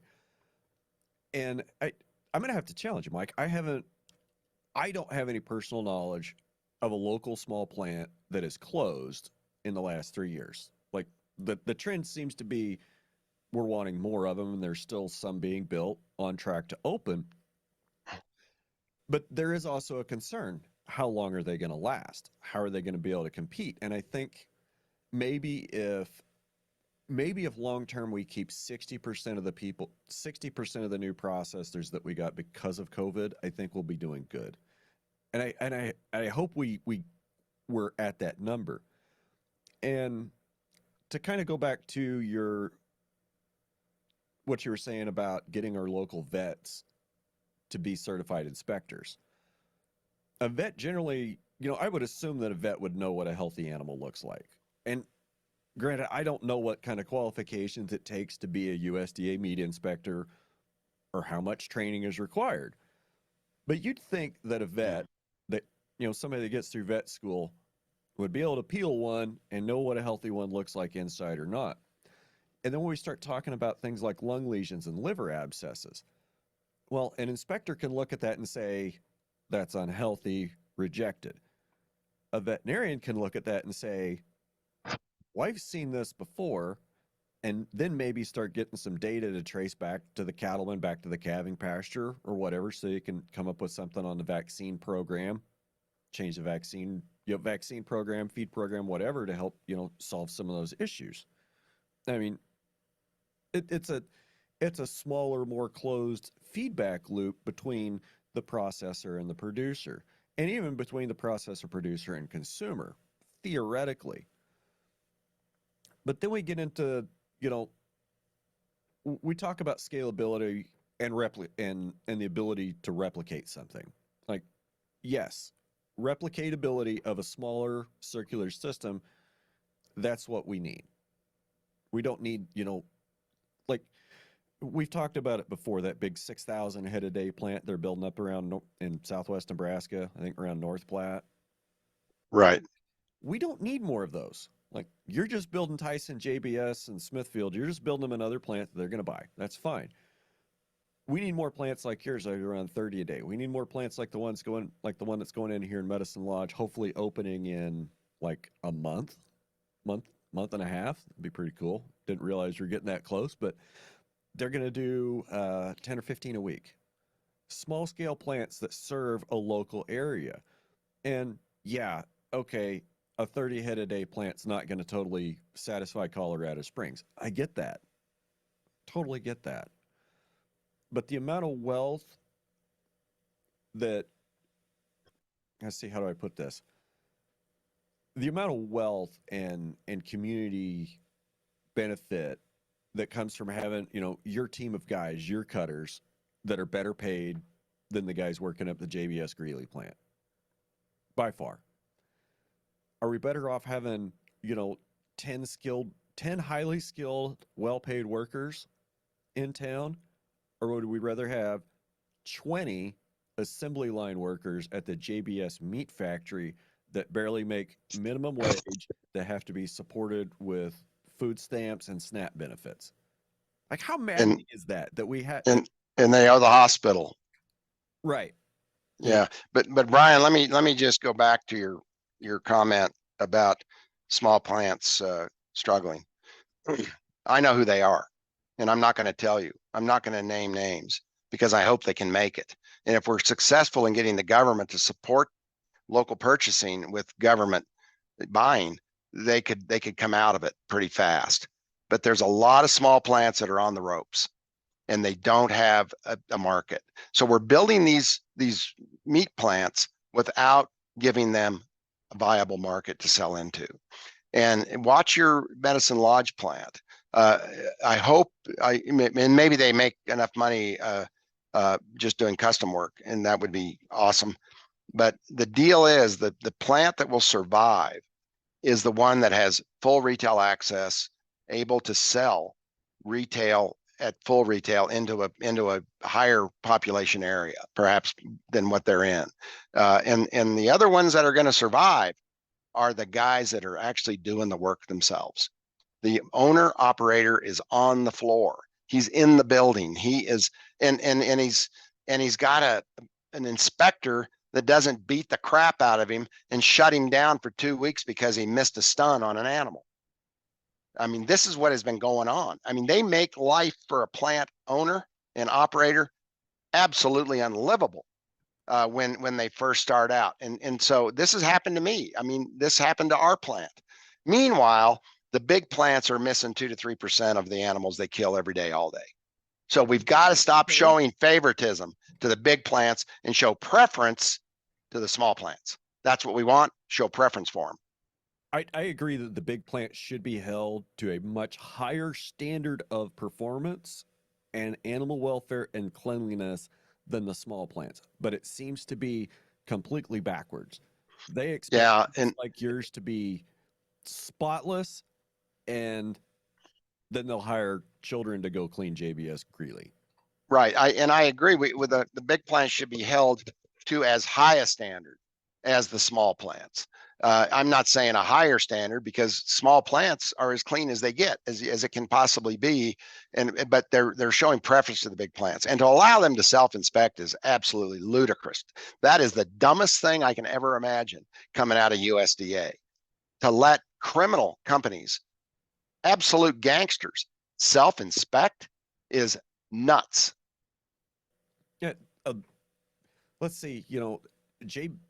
We're talking about JBS. Might as well keep after him. They have a bad run. They have a bad 3 hours. Like they get contamination in line for 3 hours. That is thousands and thousands and thousands of pounds of meat that could have gone out the door. That's probably fairly difficult to trace. If you have a problem for a couple hours, it's not that bad. I mean, the volume isn't that bad. You're not going to get an entire town full of people sick from 3 hours of contamination. That's right. That's right. No, there's far less risk with small plants.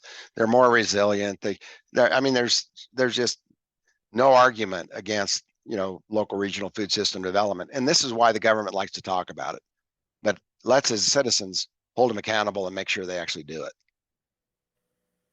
But getting from the system that we have that's, centralized corporate control with government support back to a more local distributed food system, it's really hard for me to see a world where those companies and those organizations voluntarily divest themselves and become smaller voluntarily. I don't think there's a historical precedent for that. Well, Brian, look at the companies that are self-breaking up. What is it? Procter and Gamble is now going to be 3 divisions. We've got other companies that I wished I would have been prepared for that topic, but we've got companies right now that are breaking themselves up because they become, too unmanageable at the size they are. Now that doesn't mean they're selling off those divisions. It means they're breaking them up into smaller pieces that are going to be better managed. And some of them are selling off. Some of them are selling off divisions, but before the pandemic, I mean, it was just buy and be as big as you can.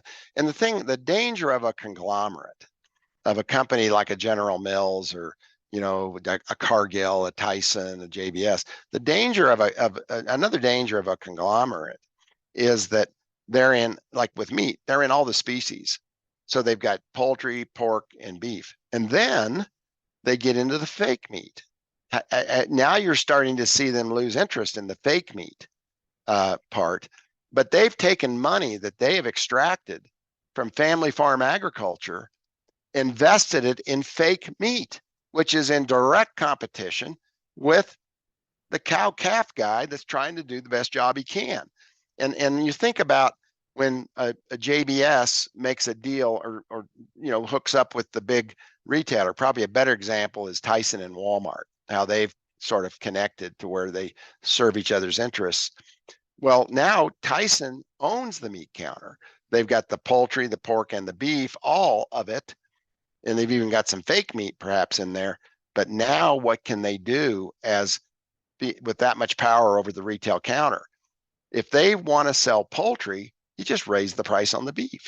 If you want to sell more pork, you just lower the price on the pork. I mean, you can literally manage both supply and demand at that level in a grocery store as with the power of a conglomerate. And so we want the meats to compete, not all cooperate to manage margins and supplies and demand. We don't want that. That's contrary to a capitalist sort of a system. But it's what monopoly gives you. This is what monopoly brings. Monopoly, what is more abusive and extractive than a monopoly? I mean, it has no conscience. It just wants to control everything. And that's why we have antitrust laws. That's why the Clayton-Sherman Act was passed. That's why the Packers and Stockyards Act was passed, is to prevent monopoly. Well, what else did we do to prevent monopoly? In 1776, we declared our independence from a monopoly, basically the East India Company in partnership with the Crown. But where are we headed right now? We're back to monopoly in almost every single industry. But the big risk to me is at the farm and ranch gate, where kids are now not coming back to those operations. In fact, oftentimes selling them off to a Bill Gates or someone like that. And so now what we've got is a transition and a movement towards a landlord-tenant type of a relationship, almost precisely like the one we fought against in 1776 with the Crown. Look what the Crown did to the Irish and the Scottish farmers. That is exactly what's happening in the United States. But one of the reasons we don't feel it so directly is because of land appreciation. And so the rancher loses his place. He owes the bank. He gets out with a little bit of money because all the while that he's been being fleeced by these big meat packers, he has been getting some of that back with the appreciation of his land. But that does nothing to put the next generation back on the land with a fair market and a good income. So then the question is, what does a capitalist society look like that respects private land ownership rights and private property rights, that does not allow for the creation or formation of monopoly conglomerates? Well, that's where we need to be. The greatest threat to any free society throughout history has been concentration of power and wealth. In other words, preventing monopoly. And we've got those laws on the books. All we have to do is enforce them. You just stop abusive market power. And this is what we've failed to do over the last 50 or 60 years, and now we're paying the price. But a capitalist system, this is not a capitalist system. This is a plutocracy. This is not capitalism. This is corporate control. It's far from capitalism. It is absolutely the opposite of that. You do not have free entry and free exit from an industry today. You cannot get in and out of a slaughterhouse, for example. You can't build one and operate it for 30 years and sell it to your employees in an environment in which they can continue, because you've just been put out of business by the monopoly. So it's the lack of those antitrust laws, the lack of the rules that keep wealth from concentrating to a level that it becomes monopoly. And this is also something that President Lincoln warned us about. President Lincoln warned us. He said, as a result of the war, corporations have been enthroned. He says, I worry more about their power than I do the war itself. He predicted the robber baron era. which was the 1900s, which is where we got the Sherman and Clayton Act and eventually the Packers and Stockyards Act. He predicted it and he was right. And we're back again to that exact spot, except worse. It comes down to the rule of law. And I was sitting here thinking about that, and I kind of came up with a little bit of an analogy. Do you like dogs? You ever trained a dog? Sure, I love dogs. I love dogs too. Dogs are awesome. Okay. So hypothetically, let's say you have 3 dogs and they're all well behaved. When you time to let them out, they go sit by the door. They wait for you to open the door and tell them to go out, by name. You've got a great system. Your dogs are respecting the rule of law. Okay? Because those are the laws of Mike in Mike's house. Well, you get a new dog that comes in. You like this dog and it's a good dog. Well, he starts off by maybe jumping on you a little bit, which breaks a law, but you kind of let it go because he's really cute. And then the next thing you know, he's not waiting at the door, or he's not sitting and he's not waiting his turn. And as soon as you open the door, he's gone. You're like, oh, that's okay. He's kind of a cute dog. Rules don't apply to him. And then you get 2 or 3 years down the line and people are coming over to your house to visit. Well, now this dog has to have some manners. He needs to respect the rules. After so many years of bad behavior where he has been taught and reinforced that that little dog does not have to respect the rule of law in Mike's house and act like the rest of the dogs do and follow the same rules of conduct, he's gotten away with it for so long. And now you're going to try to tell him that he can't jump on people and he's got to sit at the door and wait patiently. And it doesn't work because he's been in this mindset for so long that the rules don't apply to him. And I think that's where we're at. Like, the rule of law doesn't apply because we've allowed corporations to accumulate so much power that they're, quote, too big to fail. I think you and I went back and forth about this on social media. I think it might have been on Twitter, maybe it was on LinkedIn. A few weeks ago, Secretary Vilsack came out and said, yes, JBS is a criminal organization. We fined them for this. And yeah, you're kind of right that felons shouldn't be allowed to own meat businesses, but JBS is too big to fail, so we're going to give their chicken division a $300 million contract, and then there's another $200 million contract. Like, he did say that, Brian. You've got that right. But look, we were there in 1776 with the Crown and the East India Company. We said no more. We had a Revolutionary War, and then, how many years later we end up in the robber baron era? Well, we did it again. We passed some antitrust laws. We enforced them. We broke them up. It's time to do it again. And I know it's going to be really, really painful, but that dog needs his butt kicked. That one that's jumping all over your guests when they come in and getting mud on their clothes and so forth. You got to jerk his chain, man. You got to make him change. You got to send him to a dog trainer if you can't handle it. But things have got to change because they're not sustainable. We will not be able to feed ourselves from the soils of eastern Colorado because there aren't hardly any left. We've allowed them to blow away and wash away, and now we're depleting the Ogallala aquifer without even realizing that the Platte River doesn't cross the state line for most of the year that did recharge the Ogallala aquifer, and the Arkansas River rarely crosses the Kansas border and Colorado border because it's all being sucked up by development along the Front Range and a lack of snow in the mountains.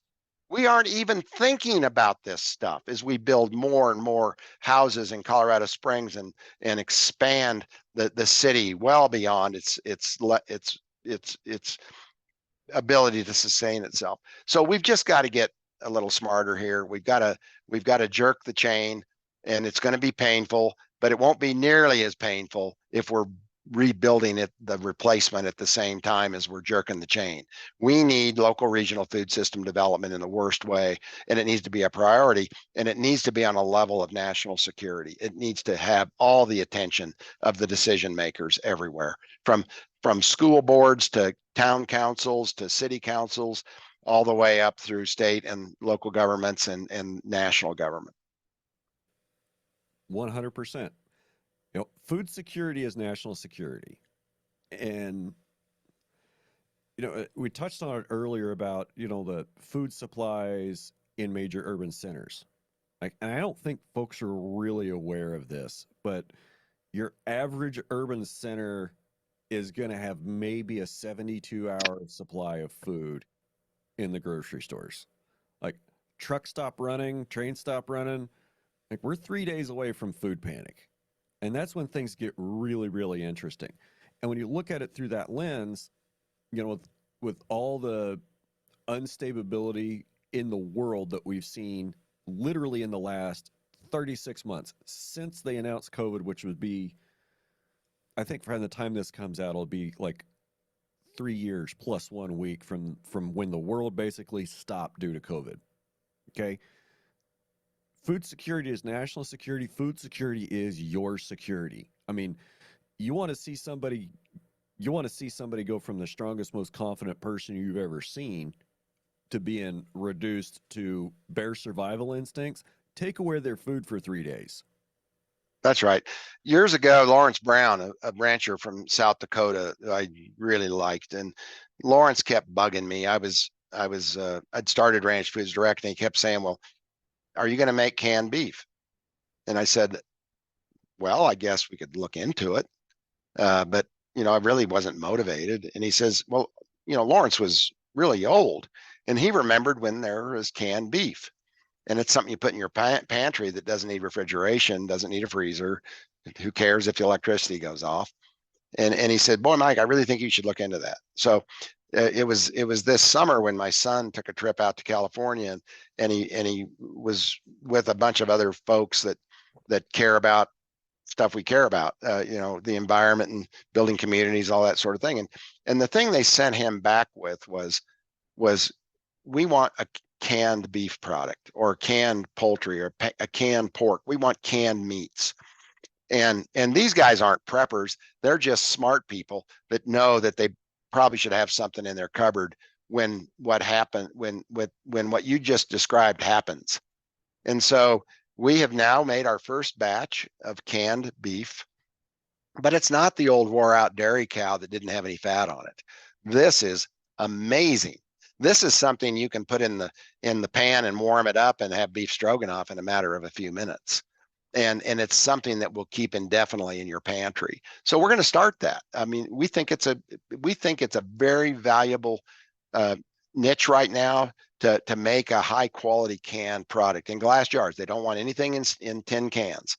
So everything's going to be in glass jars. And it is, we've got a wonderful chef at Ranch Foods Direct by the name of Adrian. And Adrian formulated the recipe for this. And I think it's going to be a knockout product. But who doesn't need some of that in their pantry? And I think we've got to start thinking in that direction. But overall, we've got to get very aggressive on rebuilding communities. For some reason, I'm hung up on like beef jerky and meat sticks as shelf stable long-term storage. You know, let's face it, Mike, I've got a paradigm that, it's difficult for me to market because of my access to people. Within 2 hours, I've got 500,000. Okay. Right. It's not freaking great for trying to market, pasture finished grass fed beef. You've got the front range. I mean, so for me, like a canned beef type operation, that's a way that I can preserve a product that's shelf stable without need for refrigeration, and I can ship that across the country. Yeah, I know, food miles, carbon from shipping, whatever. You gotta go where the market is, right? Right. And that seems like that's a lot. That seems like it's a lower barrier to entry, lower cost per entry, and a lower skill occupation than turning a cow into beef sticks and beef jerky.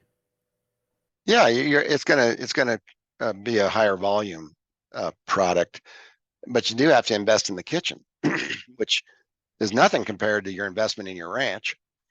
But yeah, and we don't need to take the whole animal and put it into the can. I mean, we can pull the loins out and have prime rib and fillets and that sort of thing. But gee, almost everything else can go into the canned meat product.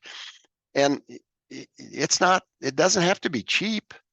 I mean, it's a convenience food. It's high quality. It's nutritious. It's got a lot of I just think it makes sense right now. And I just look at all the folks who look at, if you were in Texas, was it a year ago that they lost the grid? If you were in California and the electricity went off and the rolling blackout started and you've got a freezer with a half a beef in it, Yep. man, I'm so sorry. I am so sorry about that. Because now what are you going to do with it? So yeah, I think the canned stuff does make a lot of sense. I think Leonard Brown was right, but he came from a time when, people really had to live off the land, and they didn't have electricity and they didn't have running water, and they used the outhouse, and by gosh, they were canning, and they were doing the jerky stuff as well as you just described. So anyway, it's something we think makes sense, and we're going to get into it in a bigger way. Awesome. I've got to go recycle some coffee. So let's take like 2 minutes and come back and wrap up. All right, sounds good. Oh, I needed that.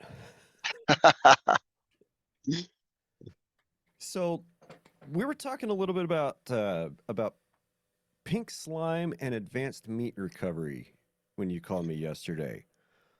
What? And I sense that you want to kind of peel into that a little bit today before we. Well, Brian, I told the story about IBP in the box. Yep. And just how that changed the meat industry.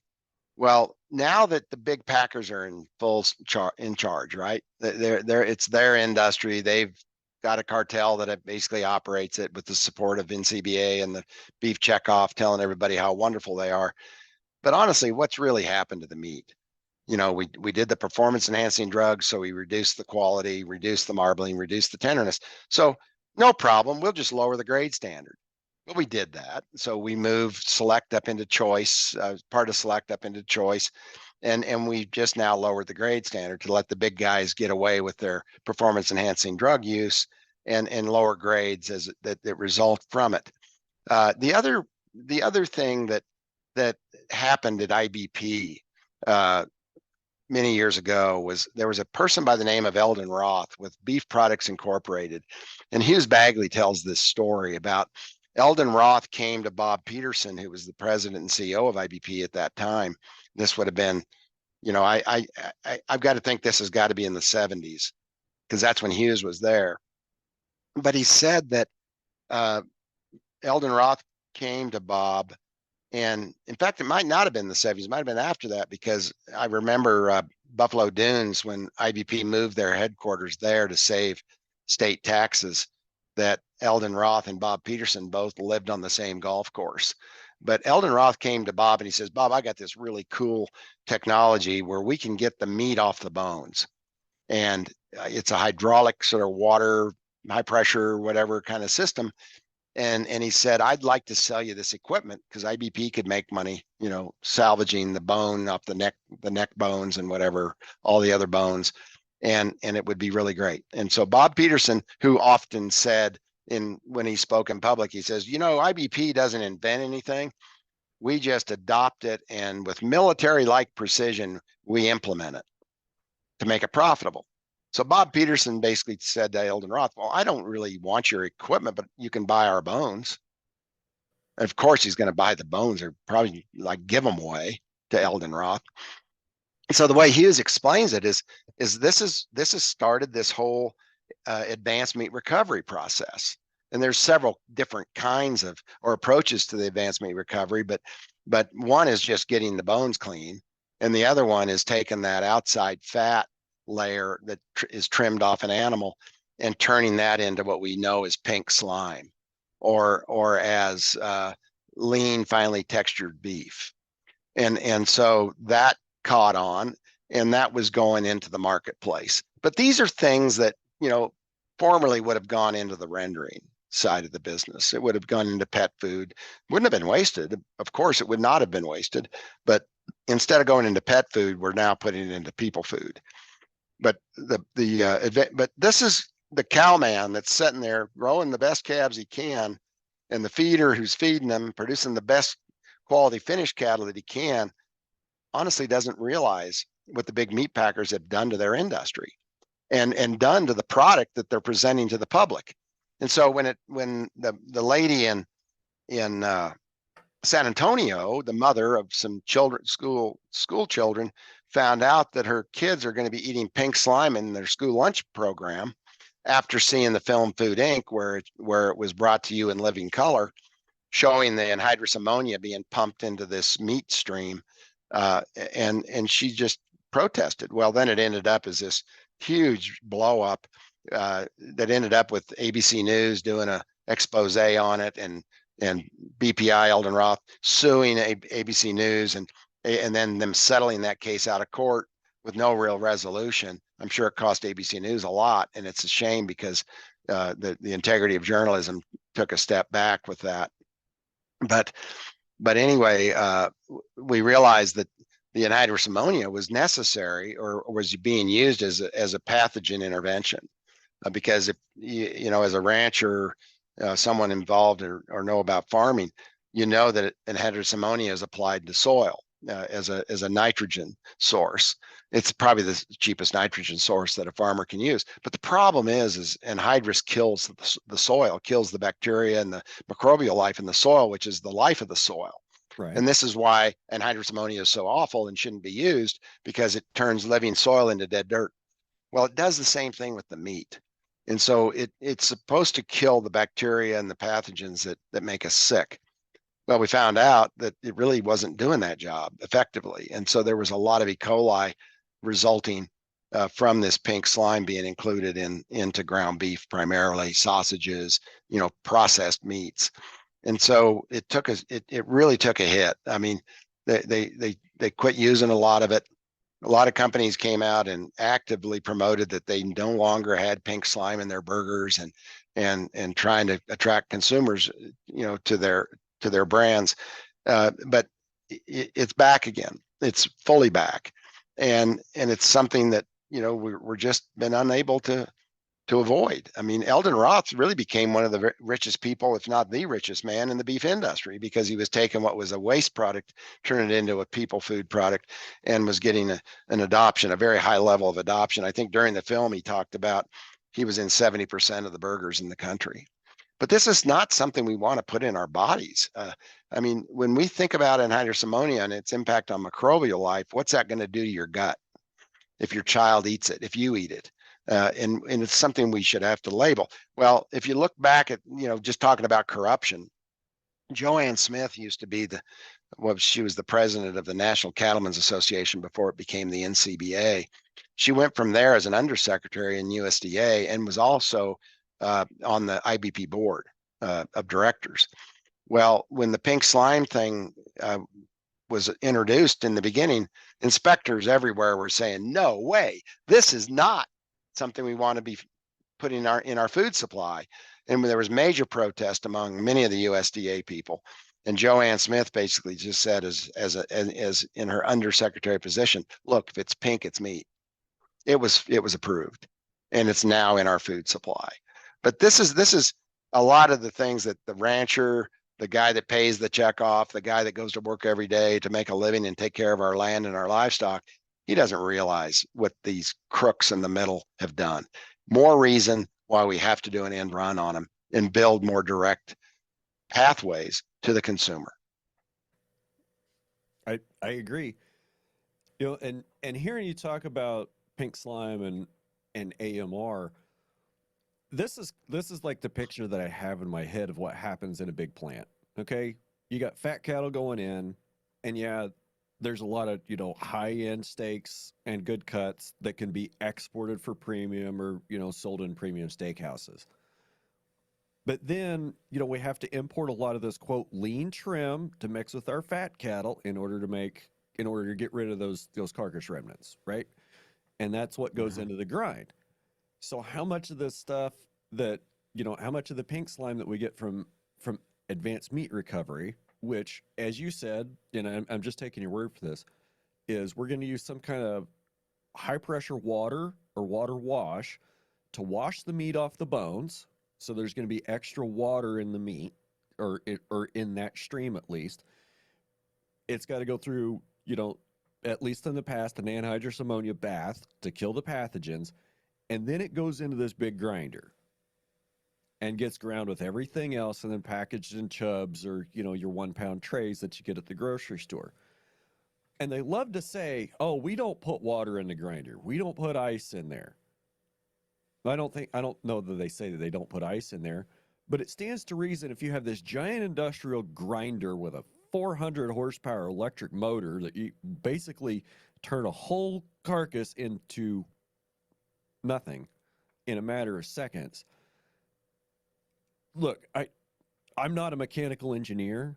I never went to college, but I know that when you're grinding meat, it adds heat. And when you're grinding that much that fast, it adds a bunch of heat. So how do they keep it cool in the grinder? Add ice. That makes sense to me. I've heard it, and I've heard them say they do that. So, and I kind of have a point where I'm getting at. There's all the arguments about difference in appearance between grass-fed, grain-fed. And I think you and I both know that, a lot of that can be manipulated, and, it could just be down to, well, this set out because the guy had to go take a pee break, so it oxidized a little more. That's why it looks a little redder. This one looks a little pinker. This one looks a little more purple. There are reasons for that, but some of that can also be kind of manipulated. So I don't put a whole lot of stock into it. When I see a picture on social media of like, well, this on the right we bought from the store and it's grain fed, and this on the left came from our farm and it was processed in a totally different place, and we're going to call this grass fed. Like, okay, maybe you're out for some sensationalism. Here's what I'd like to see. Let's go get like the cheapest 80/20 from the grocery store. And then let's get some of Ranch Food Direct 80/20 and maybe some of my 80/20. And let's fry them up on the same stove side by side. Let's weigh it before we cook it. Let's weigh what we drain off and weigh what we have after. And let's see. Let's see what's got water in it. Let's see what cooks down farther. I'd really like to see that, because just based on personal observations, going to the grocery store and getting 80/20, 2.5 pounds cooked down to like 1.75 pounds. And there was ounces. Like there was a lot of liquid drained off of it. The 80/20, I haven't done this with any of my cattle, any of my meat that I've got back, but we did this with some grass fed that we got from a neighbor. We cooked 2.5 pounds of it. We had over 2.25 pounds left in the pan and barely drained off any liquid. That's based on fat content, Ryan. We've done those side-by-side comparisons, but if the fat content's the same in all of them, you're going to get the same amount of shrink. And the smaller plants don't add water. You're not supposed to add water. But and as far as the advanced meat recovery thing you just described, we're talking about two different products. You've got the pink slime, or the lean, finely textured beef with the anhydrous ammonia, and then you have the other stuff, which is another product as a result of that advanced meat recovery sort of group of products. They got the mechanically separated stuff as well, which you're going to get some bone pieces in, and that's where people that eat hamburgers and you end up with that piece of bone, that they've added some mechanically separated or some sort of advanced meat recovery product to it. But honestly, probably not a lot of water goes into that. And pink slime is sold in pellets typically that are added to the grinder. And of course, they're frozen, so they're going to help on that cooling issue that you talked about. So if you're adding, say, 11% pink slime to a hamburger grind, that really does aid in bringing that temperature down. The other thing that aids in bringing temperature down on grinders is the addition of foreign beef that's frozen. So that you've seen those machines that grind up cars, or those machines that grind that are in rendering plants that'll eat a whole cow. That's what they do with the grinder on their imported frozen product is they put it through one of those industrial grinders as it feeds into the grinder with all the other meat. So now you're adding product that's at 10 degrees below zero in temperature with product that's coming in at probably 38 degrees, and then the temperature rises some with the grinding process, but it's brought back down with the inclusion of the frozen product. But But yeah, we had we have a customers that come to us for custom processing, and we're cutting for a lot of other folks, and they'll say, well, they've got this beautiful fat steer. He's weighing 1,400 pounds, and he's an Angus, and he's, golly, I mean, it's the best of quality. And then they want a 90-10 ground beef, and That's not how it I, works. it's just so typical though of what happens. And I say, look, we don't want to destroy your yield, and we really can't afford to trim the trim. And I said, here's how this can work really well for you. If you will send us a bull along with those 10 head that you're selling direct, now we can hit whatever target you ask for. We're not going to go 90-10 or 95-5, but we'll get you an 80-20 grind that everybody will absolutely love. And so we've been successful in getting that done with a lot of our customers. Otherwise, they just have a whole lot of shrink. And the other thing is, well, we just let's grind the rounds and stuff. Yeah, but the problem is on a high quality cattle, the rounds even have some fat in them, and so it takes a whole lot of lean to lean up, the fatter cuts, and that's just something that they get with experience. But yeah, the other reaction was on this one particular customer. She was so fat averse, and all that fat you're talking about that cooked off. Quit cooking your meat so darn well done. I mean, the fat is where the nutrition is. That fat needs to be in your stomach, man. That's where we start making our brains healthier, and our whole body's healthier, and it's where our skin gets healthier and our hair is better. I mean, everything improves with that high quality fat intake, particularly if you're grass fed animals. So you want that fat in the grind, and I just hate to see people overcook their meat, but because then you really are losing a lot of that nutrition. But here's what this lady did. She was so fat averse that rather than send us those beautiful Angus Jarley steers that were fat and grading choice or maybe better, the next round of cattle came in at 200 pounds lighter. They just didn't finish them. So now she gets her leaner ground beef. Now, if they'd run the economics on that, she's probably just cost their ranch, $500 or $600 a head on those cattle, maybe more. You don't want to finished the unfinished ones, because you didn't achieve the genetic potential of the animal to achieve that final market weight at which it's got its highest quality. And but she's so fat averse. Well, being fat averse is a problem of its own. Yeah, that you should probably study and work on, because animal fats fed well is where the real nutrition is, and we need to increase that in our diets. It's these seed oils that are really making us sick. It's that hydrogenated vegetable oil, it's the canola oil, it's all those fake oils, fake fat oils that our French fries are being cooked in. So Brian, we need to get you some hamburger joints there around some of those populated areas where you live, to where we can sell the best hamburger someone's ever had, and not just because it tastes awesome, but because of the way it was produced. That's what makes it the best. The stewardship that was able to come back to your ranch, because now we can sell at a profitable level and invest more back into the ranch and into the soils and into some new fences and whatever else we may need, into a profitable organization that your kids are going to want to come back to. But that hamburger, that's why it's the best hamburger. Plus, it just tastes great. And we'll be cooking those French fries in tallow, beef tallow. Yes. Best fry. I remember when McDonald's quit cooking their fries in tallow, and they just weren't near as good. I was sitting here, I was listening to you, and I was thinking, okay, how many restaurants are within 50 miles? And I'm not counting Alva, Oklahoma, because sorry, I just don't know your town that well, but it is technically within my 50-mile radius I just described. Um, there's probably, let's just say there's 10 places where I could go get a burger within 50 miles. There's probably 2 places to go get a steak. I, and I'm sure I'm missing some, but there's just a handful of places to go get a steak, but there's probably 10 places to go get a burger. And only one of those places to get a burger that I can think of and it's my friend Nicole's place over in Coldwater called the Blonde Grill. She's an awesome chef. Her burgers are just out of this world.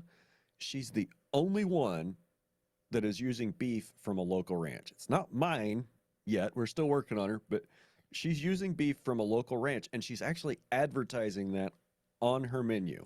And for those of you out there in podcast land, it's the Giles Ranch. She's selling Giles Ranch beef hamburgers in her store in Coldwater, Kansas. We're talking a town of less than 1,000 people. Yeah, and what highway runs through, and how busy is it? And she potentially could sell a whole lot of meat that way. And people, it's going to become a destination place too when the word gets out. I hope so. Yeah, intersection of US 183 and US 160. That's a good intersection. I don't know what the car count is, but I'll bet it would be great if you could get a few of those to pull in. Cattle truck count is fairly high. There's a lot. Right. There's a lot of them moving down up and down that road. Hopper bottoms, things like that. But yeah, there's we're not by any stretch of imagination on the main drag down here. Like and Coldwater's still close to 30 miles away. The main drag is going to be Highway 54 and 400, which is going to be a little bit north, and that's easily probably 10 times the car count that we're going to see down here, just a little bit south. But that being said, there's potential, I think, no matter where you look, even if you're looking in a small town of 800 to 1,000 people like Coldwater, Kansas, or 1,400 like up there in St. Francis. There's potential, and there's somebody in your town that's probably cooking burgers that you can go work with to get your meat, maybe not on the menu 7 days a week for 3 meals a day, but maybe for a feature menu item once a week. Maybe try that. But they have to assert their power over that food service delivery company, because they threaten them, intimidate them, and say, look, if you don't buy your meat from us, we won't sell you anything. And then they're down at Walmart buying their product and ingredients. So, and the real risk too, Brian, is that you get on the menu at a restaurant and you're going to be a Saturday ground beef special, and then they start substituting you. And it's no longer yours, but a year later, you're still on their menu, but they haven't bought from you for a year. That is a huge problem with restaurants and some of the deceptive marketing practices that are out there. I've got too many stories like that. I'm sure you do, and that's so they need to go all in. They need to go all in. You got to be there exclusively. It's got to be local beef, period. No more Cisco truck. Okay, how would you feel about putting all your eggs in one basket like that? Like, you're not just selling to her. You're not just selling to the lady at Coldwater. You're selling to a bunch of places. So it's whose eggs are you talking about? If you're talking about her, she's got other options as well. If you don't supply her, if you're not doing your job, she goes to some other rancher.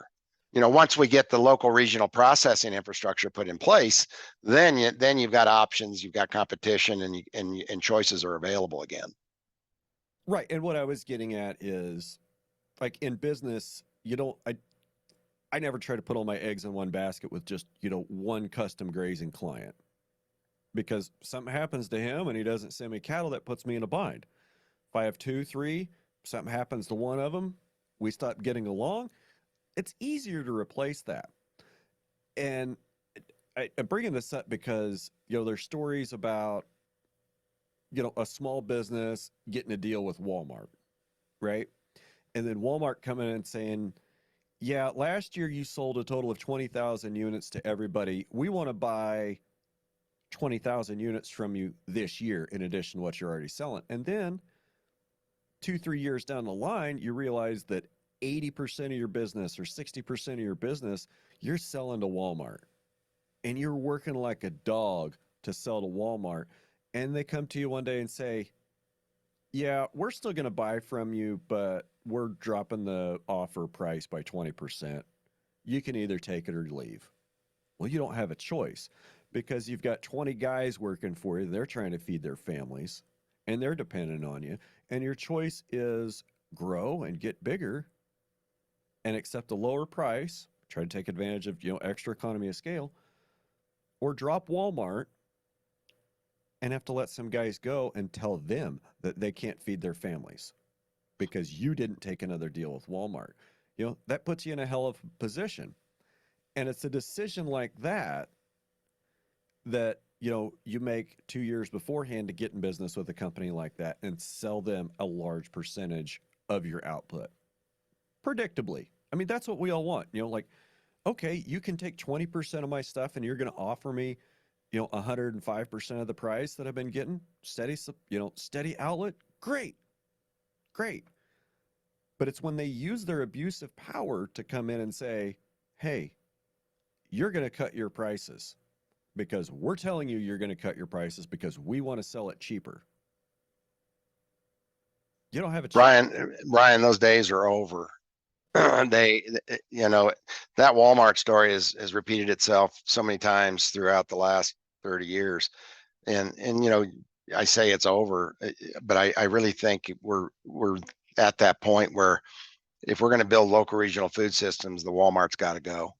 At some point, the dollar stores definitely have to be banned from communities because all they're really doing is handling the waste stream of those companies that you just described that went broke dealing with Walmart and have a bunch of inventory left over. So I think those days are over. They just don't fit in that local regional community building kind of a thing that I think a lot of us now are aware of that really does need to happen.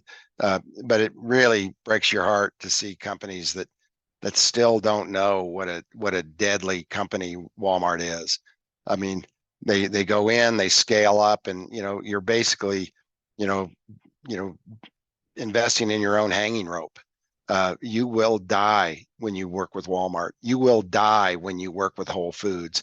You will die when you work with Kroger. Any of these big companies that have captured an unfair share of the consumer dollar, they're not going to give it up. They are not going to give you your share out of the benevolence of their heart. They're not going to do it. You got to build another pathway to the consumer. So that's what I feel that my time is best invested in. Very, very hard to disagree with, sir. Well, you got any more bullet points we need to cover today? I'm done. Okay. And I'll bet our listeners are done.